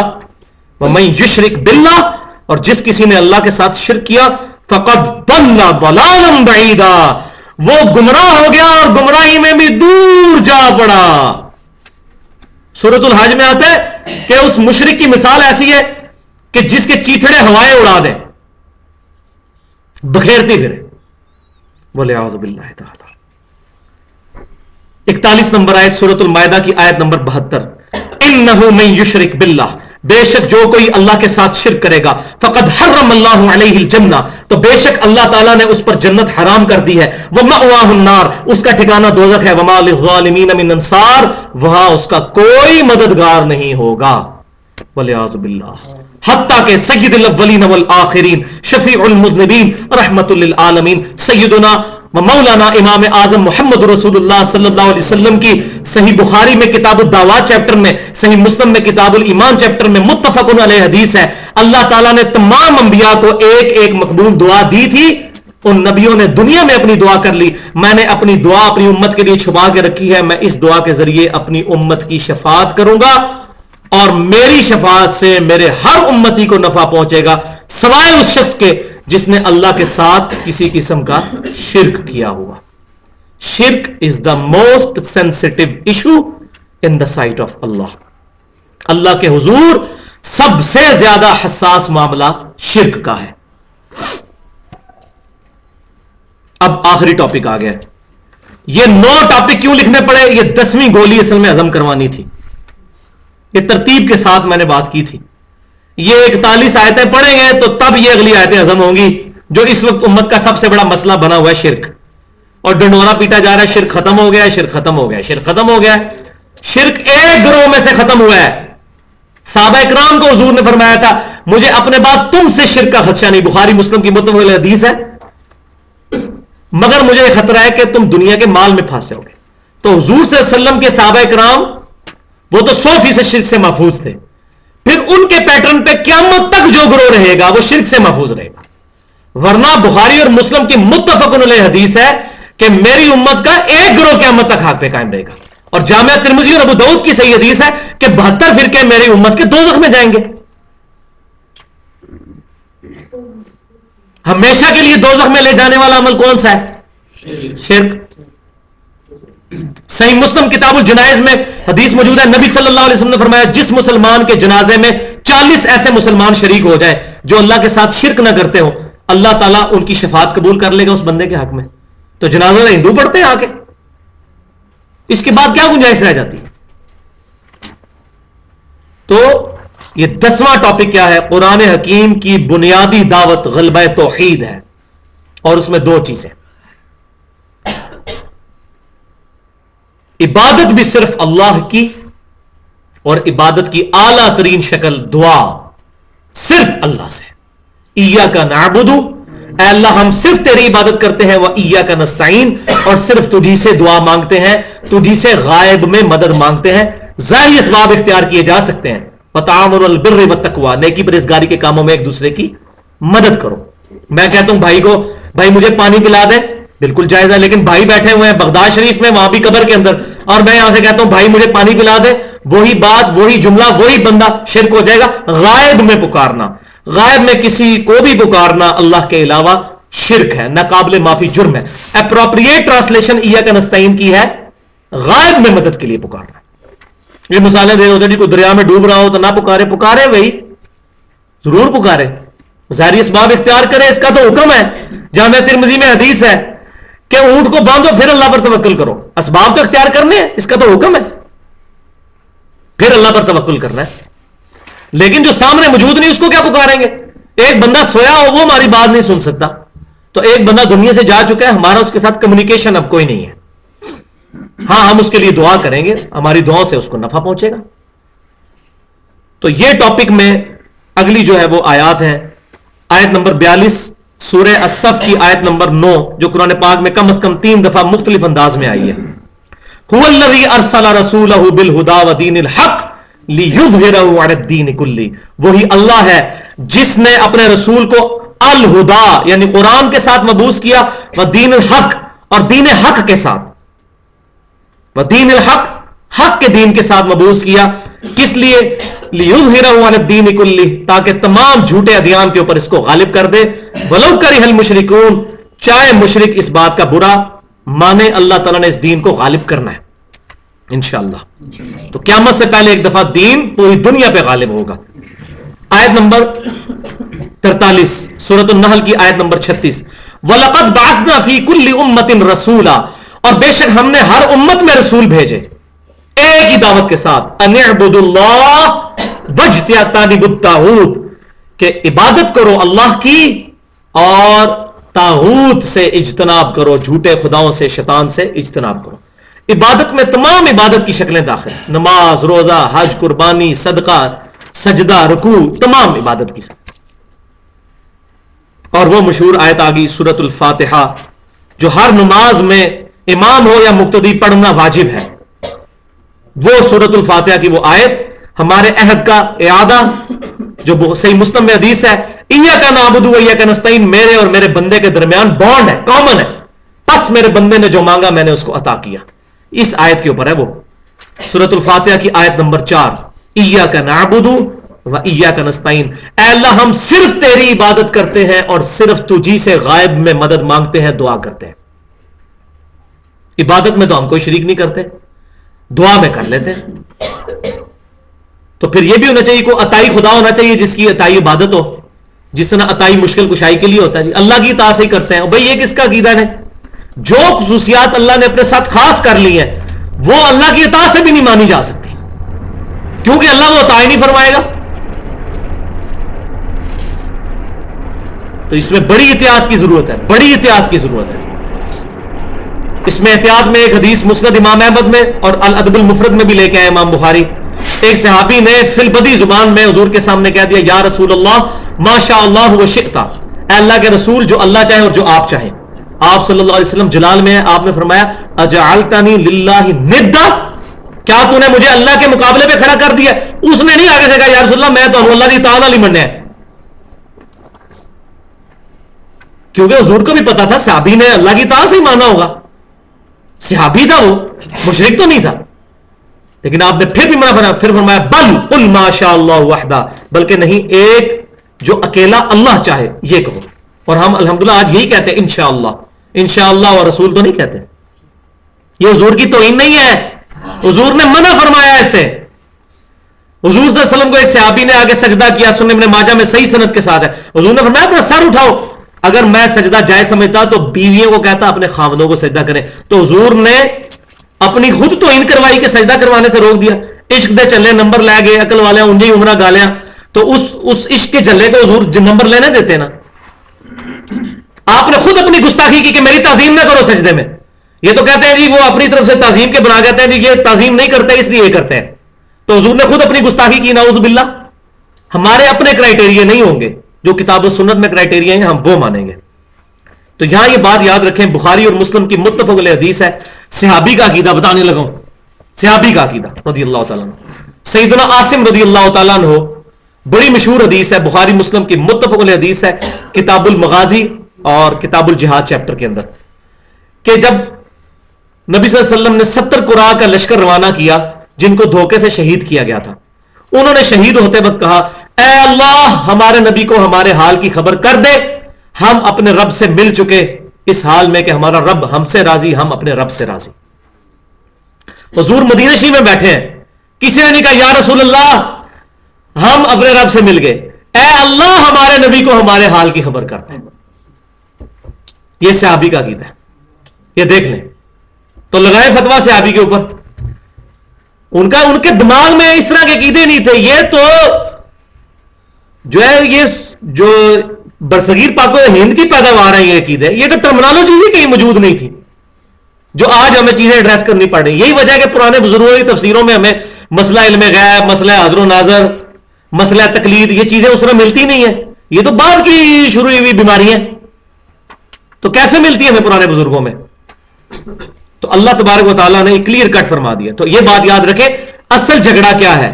غائب میں پکارنا شرک ہے. اختیار ہے یا نہیں اس پہ کوئی بحث نہیں ہے. اختیار ہو تب بھی پکارنا شرک. بارش کون برساتا ہے؟ اللہ. اختیار کس کو دیا ہوا ہے؟ فرشتوں کو. بارش اللہ سے مانگیں گے یا فرشتوں سے؟ اگر میں کہوں یا میکائیل بارش برسا دے، شرک ہو جائے گا. اللہ کے اذن سے برسا دے جو اللہ نے تجھے اذن دیا ہے، تب بھی شرک ہو جائے گا. کیوں؟ بخاری مسلم کی متفق علیہ حدیث ہے، نبی صلی اللہ علیہ وسلم نے استسقاء کی نماز سکھائی ہے اس کے لیے. لہذا یہ شرکیہ نعت ہے جو چل رہی ہے، نعت کے ہم دشمن نہیں. بخاری مسلم کی متفق علیہ حدیث ہے، سیدنا حسان بن ثابت حضور کے لیے نعتیں پڑھتے تھے، حضور نے ان کے لیے دعا فرمائی تھی صلی اللہ علیہ وسلم، اے اللہ روح قدس کے ذریعے ان کی مدد فرما. تو نعت سے ہماری دشمنی نہیں ہے، لیکن شرکیہ نعتیں، فرشتوں یہ پیغام دے دو کہ خادم تمہارا سعید آ رہا ہے. یہ وہ جو تبلیغ جماعت کے بھائی ہیں جنید جمشید صاحب، اللہ تعالیٰ ان کا معاملہ سیدھا کرے. تو وہ اب وہ ان کا بھی کیا قصور؟ وہ مفتی سعید صاحب ہے، انہوں نے لکھ دی ہے کہ خادم تمہارا سعید آ رہا ہے. وہ کہتے ہیں مفتی صاحب نے لکھی ہے. یہ تو پتہ چلے گا نا کبرا نا سعادتنا کا کیا ہونے والا ہے. مفتی صاحب نے لکھ دی. مفتی صاحب کی قبر میں تو نہیں جانا. مفتی صاحب نے پکڑ کے سود کو اسلامک بینکاری کا نام دے دیا تو مفتی صاحب نے لکھی ہے. اب سود حلال ہو گیا. تو یہ بات نہیں ہے. یہی مفتی صاحب کہنا کہ اپنے بچے کو ٹاٹ والے اسکول میں داخل کرائے، ہم کہیں گے مولوی صاحب تھوڑا دماغ نہیں کام کرتا. جہاں اپنا نقصان ہوگا وہاں مفتی نہیں ہمیں نظر آئے گا. جہاں دین میں اور راستے نظر آئیں گے وہاں مفتیوں پہ ڈال دیں گے. تو فرشتوں یہ پیغام دے دو کہ خادم تمہارا صحیح آ رہا ہے. فرشتوں کی ڈیوٹی اللہ نے لگائی ہے درود شریف لے کے جانے پر. ہم ان کو کوئی کام نہیں کہہ سکتے. غائب میں پکاریں گے شرک. یہ فرشتے ادھر جو ہیں ان کو بھی میں نہیں پکار سکتا. آیت الکرسی میں موجود ہے. آیت الکرسی کے بارے میں صحیح بخاری میں کتاب الوکالہ چیپٹر میں انٹرنیشنل نمبرنگ کے مطابق 2341 نمبر حدیث ہے کہ آپ صلی اللہ علیہ وسلم نے فرمایا جو آیت الکرسی پڑھ کے سوتا ہے ایک فرشتہ اس کی حفاظت کرتا ہے صبح تک کے لیے شیطان اس کے قریب نہ آئے. لیکن یہ نہیں فرمایا کہ فرشتے کو پکارو, اللہ کو پکارو نا آیت الکرسی پڑھ کے. تو مسئلہ پکارنا ہے, پکار شرک ہے غیر اللہ کو مدد کے لیے. مطلقاً پکار شرک نہیں ہے. مطلقاً جو قرآن و سنت سے ثابت ہے, جیسا کہ ہم نماز میں پڑھتے ہیں السلام علیکم ایھا النبی, اے نبی آپ پر سلام ہو, تو ہم رسول اللہ کو پکار رہے ہیں غائب میں, لیکن مدد نہیں آپ سے مانگ رہے, آپ پر سلام بھیج رہے ہیں. اور اسی حدیث میں بخاری مسلم کی, جب تم سلام پڑھو گے اللہ تعالیٰ زمین و آسمان میں جہاں کوئی نیک بندہ تمہارا سلام پہنچا دے گا. ہم نماز میں جب کہتے ہیں اے اللہ کے رسول آپ پر سلام ہو, ہمارا سلام اللہ تعالیٰ ان تک پہنچا دیتا ہے. مطلقاً پکارنا بھی شرک نہیں ہے, غائب میں مدد کے لیے پکارنا شرک ہے. تو اس باریک سے فرق کو سمجھے, اس میں بڑی ایگزیجریشن ہوتی ہے. اس طرح قبر رسول پہ جا کر صحیح سند سے جو ہے وہ سنن بہیقی میں, الموطا امام مالک میں, المصنف ابن ابی شیبہ میں صحیح سند سے 11793 نمبر اثر ہے کہ عبداللہ بن عمر رضی اللہ تعالی عنہما جب بھی مسجد نبی میں داخل ہوتے 2 نفل پڑھ کے قبر رسول پر آ کے پڑھتے السلام علیکم یا رسول اللہ صلی اللہ علیہ وسلم, السلام علیکم یا ابا بکر, سیدنا ابو بکر کی قبر پر, اور پھر سیدنا عمر کی قبر پہ آ کے سلام کرتے. تو ہمیں کوئی چڑ نہیں اس سے, لیکن یہاں سے پڑھنا ثابت نہیں. یہ سیگا بدعت نہیں ہے, یہاں سے پڑھنا ثابت نہیں. جیسے ٹوائلٹ میں جاتے وقت مسجد میں جانے کی دعا نہیں پڑھ سکتے, مسجد میں جاتے وقت ٹوائلٹ کی دعا نہیں پڑھ سکتے, اسی طریقے سے یہاں پر وہ سلام پڑھیں گے جو حضور نے ہمیں تعلیم فرمایا نماز کے اندر اور درود ابراہیمی, وہاں پر جا کر وہ پڑھیں گے جو صحابہ کرام سے صحیح سند سے ثابت ہے. آیت نمبر 45 سورۃ النمل کی 62 نمبر آیت. اب یہ کنکلوڈ ہوتی جائیں گی آیات. اللہ تعالیٰ اس آیت میں کلیئر کٹ بیان فرما رہا ہے کہ غائب میں جس کو پکارا جاتا ہے اور یہ عقیدہ رکھا جاتا ہے کہ وہ تکلیف دور کر دیتا ہے, اللہ کے علاوہ وہ کوئی اور نہیں ہو سکتا, اور جو پکارے گا وہ سمجھ لے اس نے اپنا الہ اس کو مان لیا. وَلِعَاذُ بِاللَّهِ. أَمَّن يُجِيبُ الْمُضْطَرَّ إِذَا دَعَاهُ, اور بھلا کون ہے جو بے قرار کی فریاد کو سنتا ہے, وَيَكْشِفُ السُّوءَ, اور دور کر دیتا ہے اس سے تکلیف کو, وَيَجْعَلُكُمْ خُلَفَاءَ الْأَرْضِ, اور تمہیں خلیفہ بناتا ہے زمین کے اندر, یعنی تمہارے ماں باپ مر جاتے ہیں پھر تمہیں سکونت دیتا ہے تمہارے بعد تمہاری اولاد کو. اللہ اکبر. الہ مع اللہ, کیا اللہ کے ساتھ کوئی اور الہ بھی ہے جو تمہاری تکلیف دور کر دے؟ قلیلا ما تذکرون, لیکن بڑے تھوڑے لوگ ہیں تم میں سے جو نصیحت حاصل کرتے, بہت کم بھی تم نصیحت حاصل کرتے ہو. تو اللہ کے علاوہ کسی کو غائب میں پکارنا گویا اس کو الہ بنانا ہے. یہ آپ دیکھ لیں, بہت کلیئر کٹ آیت ہے, یہ سب سے سخت آیت ہے غیر اللہ کو پکارنے میں پورے قرآن میں.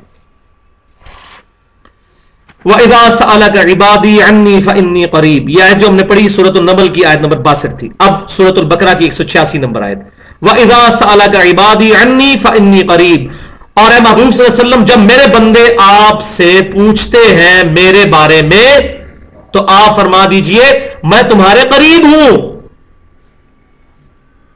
کتنا قریب ہوں؟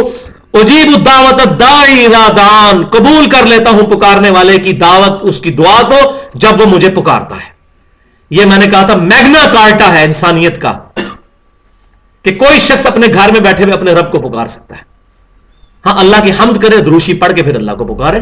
جامعہ ترمذی میں انٹرنیشنل نمبرنگ کے مطابق 593 نمبر حدیث ہے کہ حمد اور درود کے بعد جو دعا مانگی جاتی ہے اللہ تعالیٰ اس کو قبول کرتا ہے.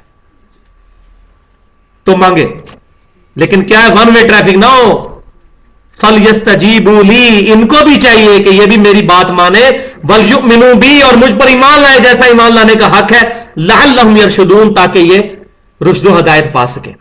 آیت نمبر 47 سورۃ المومن کی آیت نمبر 60, وَقَالَ رَبُّكُمْ ادْعُونِي أَسْتَجِبْ لَكُمْ, اور تمہارے رب نے یہ وہی فرما دی ہے کہ مجھ سے دعا کرو میں قبول کروں گا.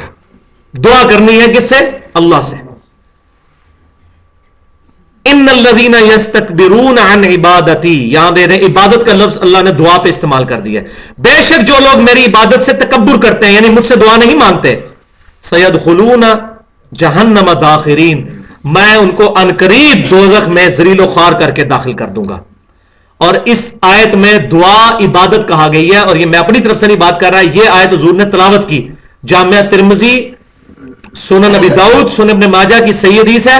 نبی صلی اللہ علیہ وسلم نے فرمایا الدعاء هو العبادہ، دعا ہی عبادت ہے، غائب میں پکارنا ہی اصل عبادت ہے. پھر حضور نے یہی آیت پڑھی، وقال ربکم ادعونی استجب لکم، یہ والی آیت آپ نے پڑھی، اور آپ نے اس آیت کو پڑھ کے دلیل کے طور پہ پیش کیا کہ دعا عبادت ہے. ایاک نستعین، سورۃ المائدہ کی آیت نمبر 75 اور 76، یہ دو آخری جو آیات ہیں، یہ وہ آخری کیڑا نکالنے کے لیے کہتے ہیں نہیں قرآن میں آتے تو بتوں کے بارے میں من دون اللہ سے مراد بت ہیں. بھئی قرآن پاک میں من دون اللہ سے مراد بت بھی ہیں، من دون اللہ سے مراد اولیاء اللہ بھی ہیں، انبیاء کرام بھی ہیں، من دون اللہ سے مراد جن بھی ہیں، سب مراد ہیں. یہاں میں نے بتوں والی آیت نہیں لگائی تاکہ کسی کے دماغ میں وہم نہ آ جائے، یہاں آیت لگائی ہے ایک پروفٹ، اور اولو العزم پروفٹ، مردوں کو زندہ کرنے والا پروفٹ اللہ کے اذن سے.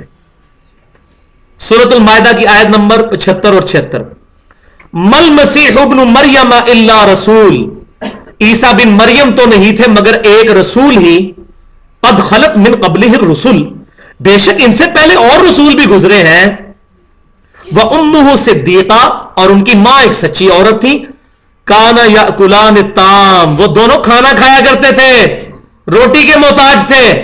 اللہ روٹی کا محتاج نہیں ہے. انظر کیف نبین لہم الآیات، دیکھو ہم اپنی آیات کس طرح کھول کر بیان کرتے ہیں.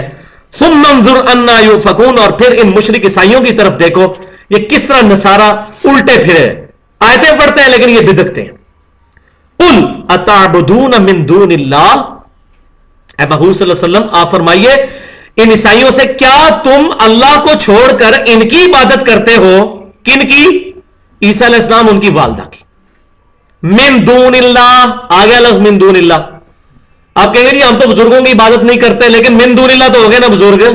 اور اگلی بات تو بڑی خطرناک ہے، ما لا یملک لکم ضرا ولا نفعا، یہ حضرت عیسیٰ ان کی والدہ نہ تمہارے نفع کے مالک ہیں نہ نقصان کے مالک ہیں. لو جی عبادت کرو نہ کرو یہ تو چکر ہی لادا ہو گیا. یہ نفع نقصان کے، بھائی عیسیٰ بن مریم نفع نقصان کے مالک نہیں تو سیدنا علی اور شیخ عبد القادر جنانی رحمۃ اللہ علیہ ان کے مقابلے میں کیا ہیں؟ نفع نقصان کے مالک نہیں. یہاں ہو جانا چاہیے تھا نفع نقصان کے مالک نہیں مگر اللہ کے اذن سے، اللہ چاہے تو مالک بن جاتے ہیں، لیکن کیٹاگوریکل ڈینائی ہے. واللہ هو السمیع العلیم، اور اللہ ہی ہے جو سننے والا علم والا. یہ بڑی انٹلیکچوئل آئی ہیں یہاں پہ چیزیں کہ ہر چیز کو ہر وقت سننا اور علم میں رکھنا یہ کسی انسان کے لیے ممکن ہی نہیں ہے. اب مجھے بتائیے اس وقت 6 ارب انسان بیک وقت حضرت عیسیٰ علیہ السلام کو پکارنا شروع کر دیں، حضرت عیسیٰ علیہ السلام سامنے موجود ہو تب بھی 6 ارب لوگوں کی بات سن ہی نہیں سکتے. 2 یا 3 سے زیادہ کی بات سن ہی نہیں سکتا، انسان کی کیپیبلٹی سے ہی باہر ہے، کیسے سن سکتا ہے؟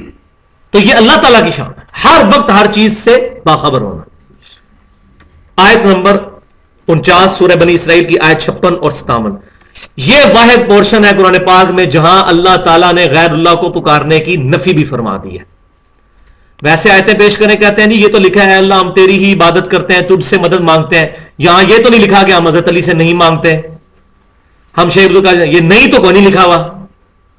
تو قرآن میں تو باطل نہیں تھا، یہ نہیں بھی آگے یہ آخری آیت اس لیے آخر میں لگائی ہوئی ہے. قُلِ ادْعُوا الَّذِينَ زَعَمْتُم مِّن دُونِهِ، اے محبوب صلی اللہ علیہ وسلم ان سے فرماؤ تمہیں زون آنا جن ہستیوں کے بارے میں ذرا پکارو ان کو. یہاں بت مراد نہیں ہے، آگے آ رہا ہے فَلَا يَمْلِكُونَ كَشْفَ الضُّرِّ عَنْكُمْ وَلَا تَحْوِيلًا، نہ تو یہ تمہاری تکلیف دور کر سکتے ہیں نہ پھیر سکتے ہیں. اور جس ساڑھے تے مصیبت آنی سی وہ پھیر دیتی غوث پاک نے، دوئے پاسے ٹر گئی. ہاں یہ کہتے ہیں جڑا 11ویں دن ہے وہ مصیبت آنی بھی ہوئے تھے وہ ٹل جاتی ہے. یہ وہی الفاظ ہیں کشف الضر عنکم ولا تحویلا، نہ تو دور کر سکتے ہیں نہ ٹال سکتے ہیں. یہ بتوں کے بارے میں آیت نہیں، اس آیت کا شان نزول بخاری مسلم میں موجود ہے اور الفاظ سے بھی کلیئر ہو جائے گا آگے کہ ابن مسعود رضی اللہ تعالیٰ عنہ کہتے ہیں کہ مشرکین مکہ جب جنگلوں میں جاتے تھے تو جنوں کی پناہ حاصل کرتے تھے. میں اس جنگل کے جن کی پناہ میں آتا ہوں، تو اللہ تعالیٰ نے فرمایا وہ جن تو خود مسلمان ہو چکے ہیں, وہ تو اللہ کی پناہ میں آئے ہوئے ہیں, تم جنوں کو پکار رہے ہو. اس کا شان نزول بخاری مسلم میں ہے. ابن مسعود رضی اللہ تعالیٰ کہہ رہے ہیں یہ جنوں کے بارے میں ہے, بتوں کے بارے میں نہیں ہے, زندہ مخلوق کے بارے میں یہ آیات. تو اللہ تعالیٰ فرما رہا ہے. اور الحمدللہ اہل سنت کی جتنی بھی تفاسیر ہے, اہل سنت کے ماننے والے تینوں گروہ, بریلوی, دیوبندی, اہل حدیث, تینوں کی تفسیر اس میں پڑھ لیں. تینوں نے لکھا ہے اس سے مراد جن, فرشتے اور انبیاء کرام ہے. کنز الایمان احمد صاحب بریلوی صاحب کے ترجمے میں جو تفسیر ہے ان کے خلیفہ مفتی احمد یار نعیمی صاحب کے جو مرشد ہیں نعیم الدین مراد آبادی, انہوں نے بھی لکھا ہے یہاں مراد پیغمبر ہے. شکر الحمدللہ, انہوں نے بھی یہ بات لکھ دی ہے. پیغمبر, جن, انسان, فرشتے سارے شامل ہیں اس میں. اللہ تعالیٰ فرما رہا ہے جن کے بارے میں زوم ہے نا, ان ہستیوں کو ذرا پکار کر دیکھو, نہ تکلیف دور کر سکتے ہیں نہ تم سے تکلیف ٹالنے پر وہ قادر ہیں. کیا ہے؟ اولئک الذین یدعون یبتغون الی ربہم الوسیلہ. اور جن لوگوں کو یہ لوگ پکار رہے ہیں وہ تو خود اپنے رب کے حضور وسیلہ تلاش کرتے ہیں. یہ وسیلہ پنجابی والا نہیں ہے, عربی والا ہے, جس کا حکم ہے قرآن میں سورۃ المائدہ کی آیت نمبر 35 میں, جس میں پورا لیکچر میرا یوٹیوب پہ پڑا ہوا ہے, صحیح وسیلہ اور درود شریف. یا ایھا الذین آمنوا اتقوا اللہ وابتغوا الیہ الوسیلہ. اے ایمان والو, اللہ کا تقوی اختیار کرو اور اس کی طرف وسیلہ اختیار کرو. اور وسیلہ کیا ہے؟ وجاہدوا فی سبیلہ, اللہ کی راہ میں جہاد کرو, کوشش بھی کرو, قتال بھی کرو, اللہ کی راہ میں نیک اعمال کرو. یہ ہے وسیلہ. وسیلے سے مراد نیک اعمال. تو وہ 5 وسیلے ہیں جن میں سے ایک ثابت نہیں ہے اور 4 ثابت ہیں, وہ میں نے وہاں بتائے ہوئے ہیں. اس آپ لیکچر کو دیکھ لیں. 720085 720085 ہمارا یوٹیوب کے اوپر چینل کا ایڈریس ہے, اس میں میں نے ڈیٹیل سے بتایا. تو نیک اعمال وہ تو خود کوشش میں لگے ہوئے ہیں کہ اللہ کے قریب, جن کو یہ پکارے ہیں وہ اللہ کی کوشش میں لگے ہوئے ہیں, اور یہ ظالم ان کو پکارے ہیں. ایہم اقرب, کہ ان میں سے کون اللہ کے قریب ہو جائے. وَيَرْجُونَ رَحْمَتَهُ, وہ تو خود اپنے رب کی رحمت کے امیدوار ہیں. وَيَخَافُونَ عَذَابَهُ, اور وہ تو خود اللہ کے عذاب سے ڈرتے ہیں. یہ بت ہے, یہ بت دعائیں کرتے ہیں اللہ کے حضور, نیک اعمال بت کرتے ہیں. یہ انسانوں جنوں کے بارے میں آیات. ان عذاب ربک کان محذورا, بے شک تیرے رب کا عذاب ہے ہی چیز ایسی کہ اس سے ڈرنا چاہیے. سورہ بنی اسرائیل آیت نمبر 56 اور 57 تھی یہ. تو اس پر ہمارا یہ ٹاپک کمپلیٹ ہوا. اب آخری نصیحت کے طور پہ اس پہ جو آیت نمبر 50 ہم نے ڈالی ہوئی ہے, یہ میں سمجھتا ہوں کہ اتنا لیکچر سننے کے بعد اب یہ ہمیں اس آیت کی انٹینسٹی سمجھ آئے گی. سورہ السجدہ آیت نمبر 22, وَمَنْ أَظْلَمُ مِمَّنْ ذُكِّرَ بِآيَاتِ رَبِّهِ ثُمَّ أَعْرَضَ عَنْهَا. اس سے بڑھ کر ظالم شخص کون ہے جس کو اس کی رب کی آیات پڑھ پڑھ کر اس کو نصیحت کی جائے اور وہ پیٹ پھیر لے.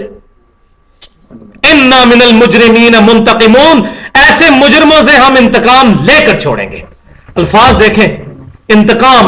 اللہ نے فرمایا میں انتقام لوں گا, بدلہ لوں گا ان مجرموں سے جنہوں نے میری آیات سے روگردانی کی. آپ یہ کافروں کے بارے میں آیت ہے, مسلمان بے شک کرتا رہے, مسلمان جو ہے وہ کفر پہ مبنی نظام کو چلاتا رہے, یہود و نصارہ کے ساتھ دوستیاں گانٹ کے مسلمانوں کا قتل عام کرتا رہے, جو مرضی کرتا رہے.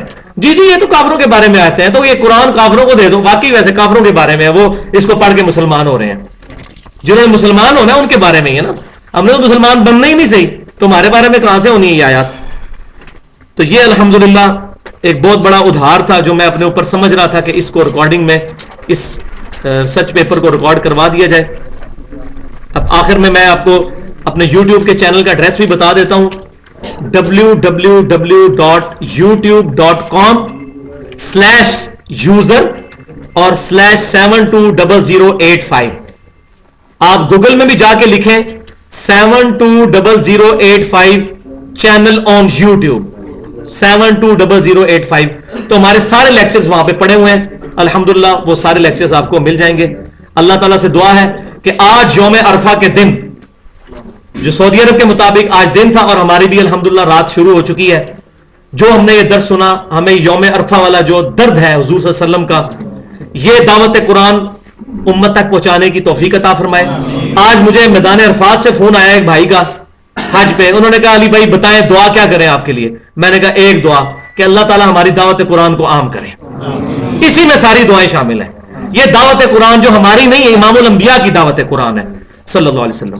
تو آخر میں آپ کو صحیح مسلم کی حدیث بھی بتا دوں, کتاب الصیام چیپٹر میں انٹرنیشنل نمبرنگ کے مطابق 2476 نمبر حدیث ہے نبی صلی اللہ علیہ وسلم نے فرمایا جو کوئی 9 ذی الحجہ یوم عرفہ کا روزہ رکھے گا اللہ تبارک و تعالی اس روزے کو اس کے 2 سال کے گناہوں کا کفارہ بنا دے گا، 1 سال گزرا ہوا اور 1 سال آئندہ۔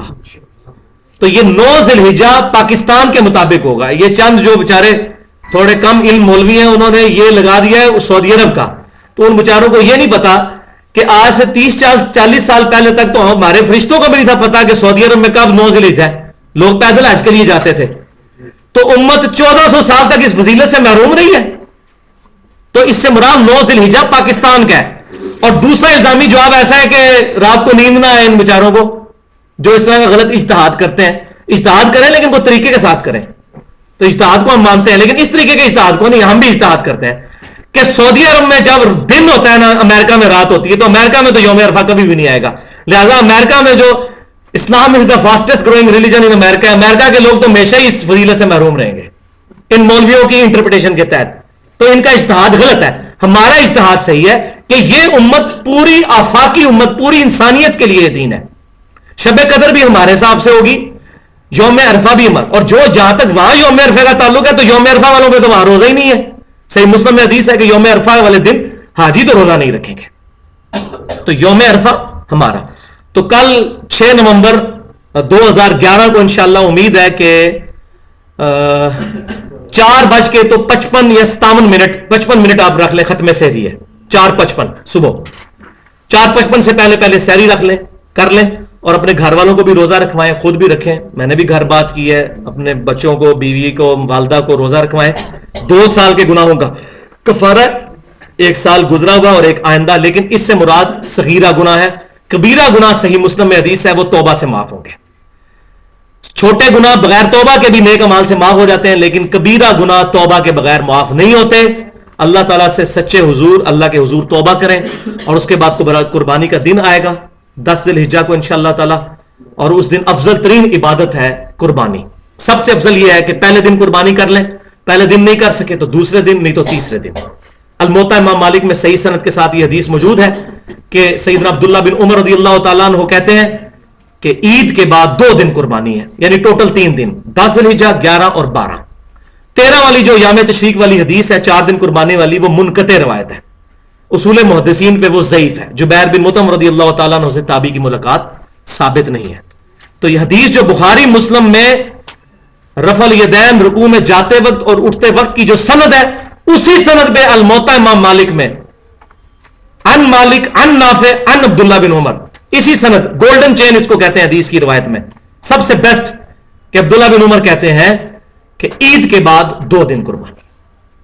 اور بخاری اور مسلم میں حدیث ہے کہ نبی صلی اللہ علیہ وسلم نے 2 دن روزہ رکھنے سے منع فرمایا ہے، ایک عید الفطر کا دن اور دوسرا عید الاضحیٰ کا دن، یکم شوال اور 10 ذی الحجہ۔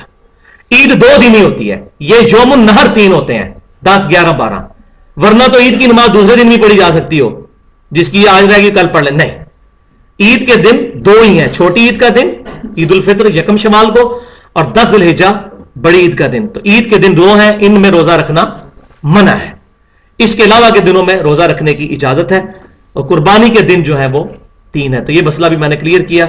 اللہ تبارک و تعالیٰ سے دعا ہے جو میں نے حق بات بیان کی وہ ہمارے دلوں میں راسخ فرمائے، اگر میرے منہ سے کوئی غلط بات نکلی تو اس کو محو کر دے ہمارے دلوں سے، ہمیں کتاب و سنت اور اجماع کو حجت ماننے کی توفیق عطا فرمائے، کتاب و سنت اجماع کو صحابہ، تابعین، تبع تابعین کے منہج کے مطابق سمجھنے اور اس پر عمل کرنے کی توفیق عطا فرمائے۔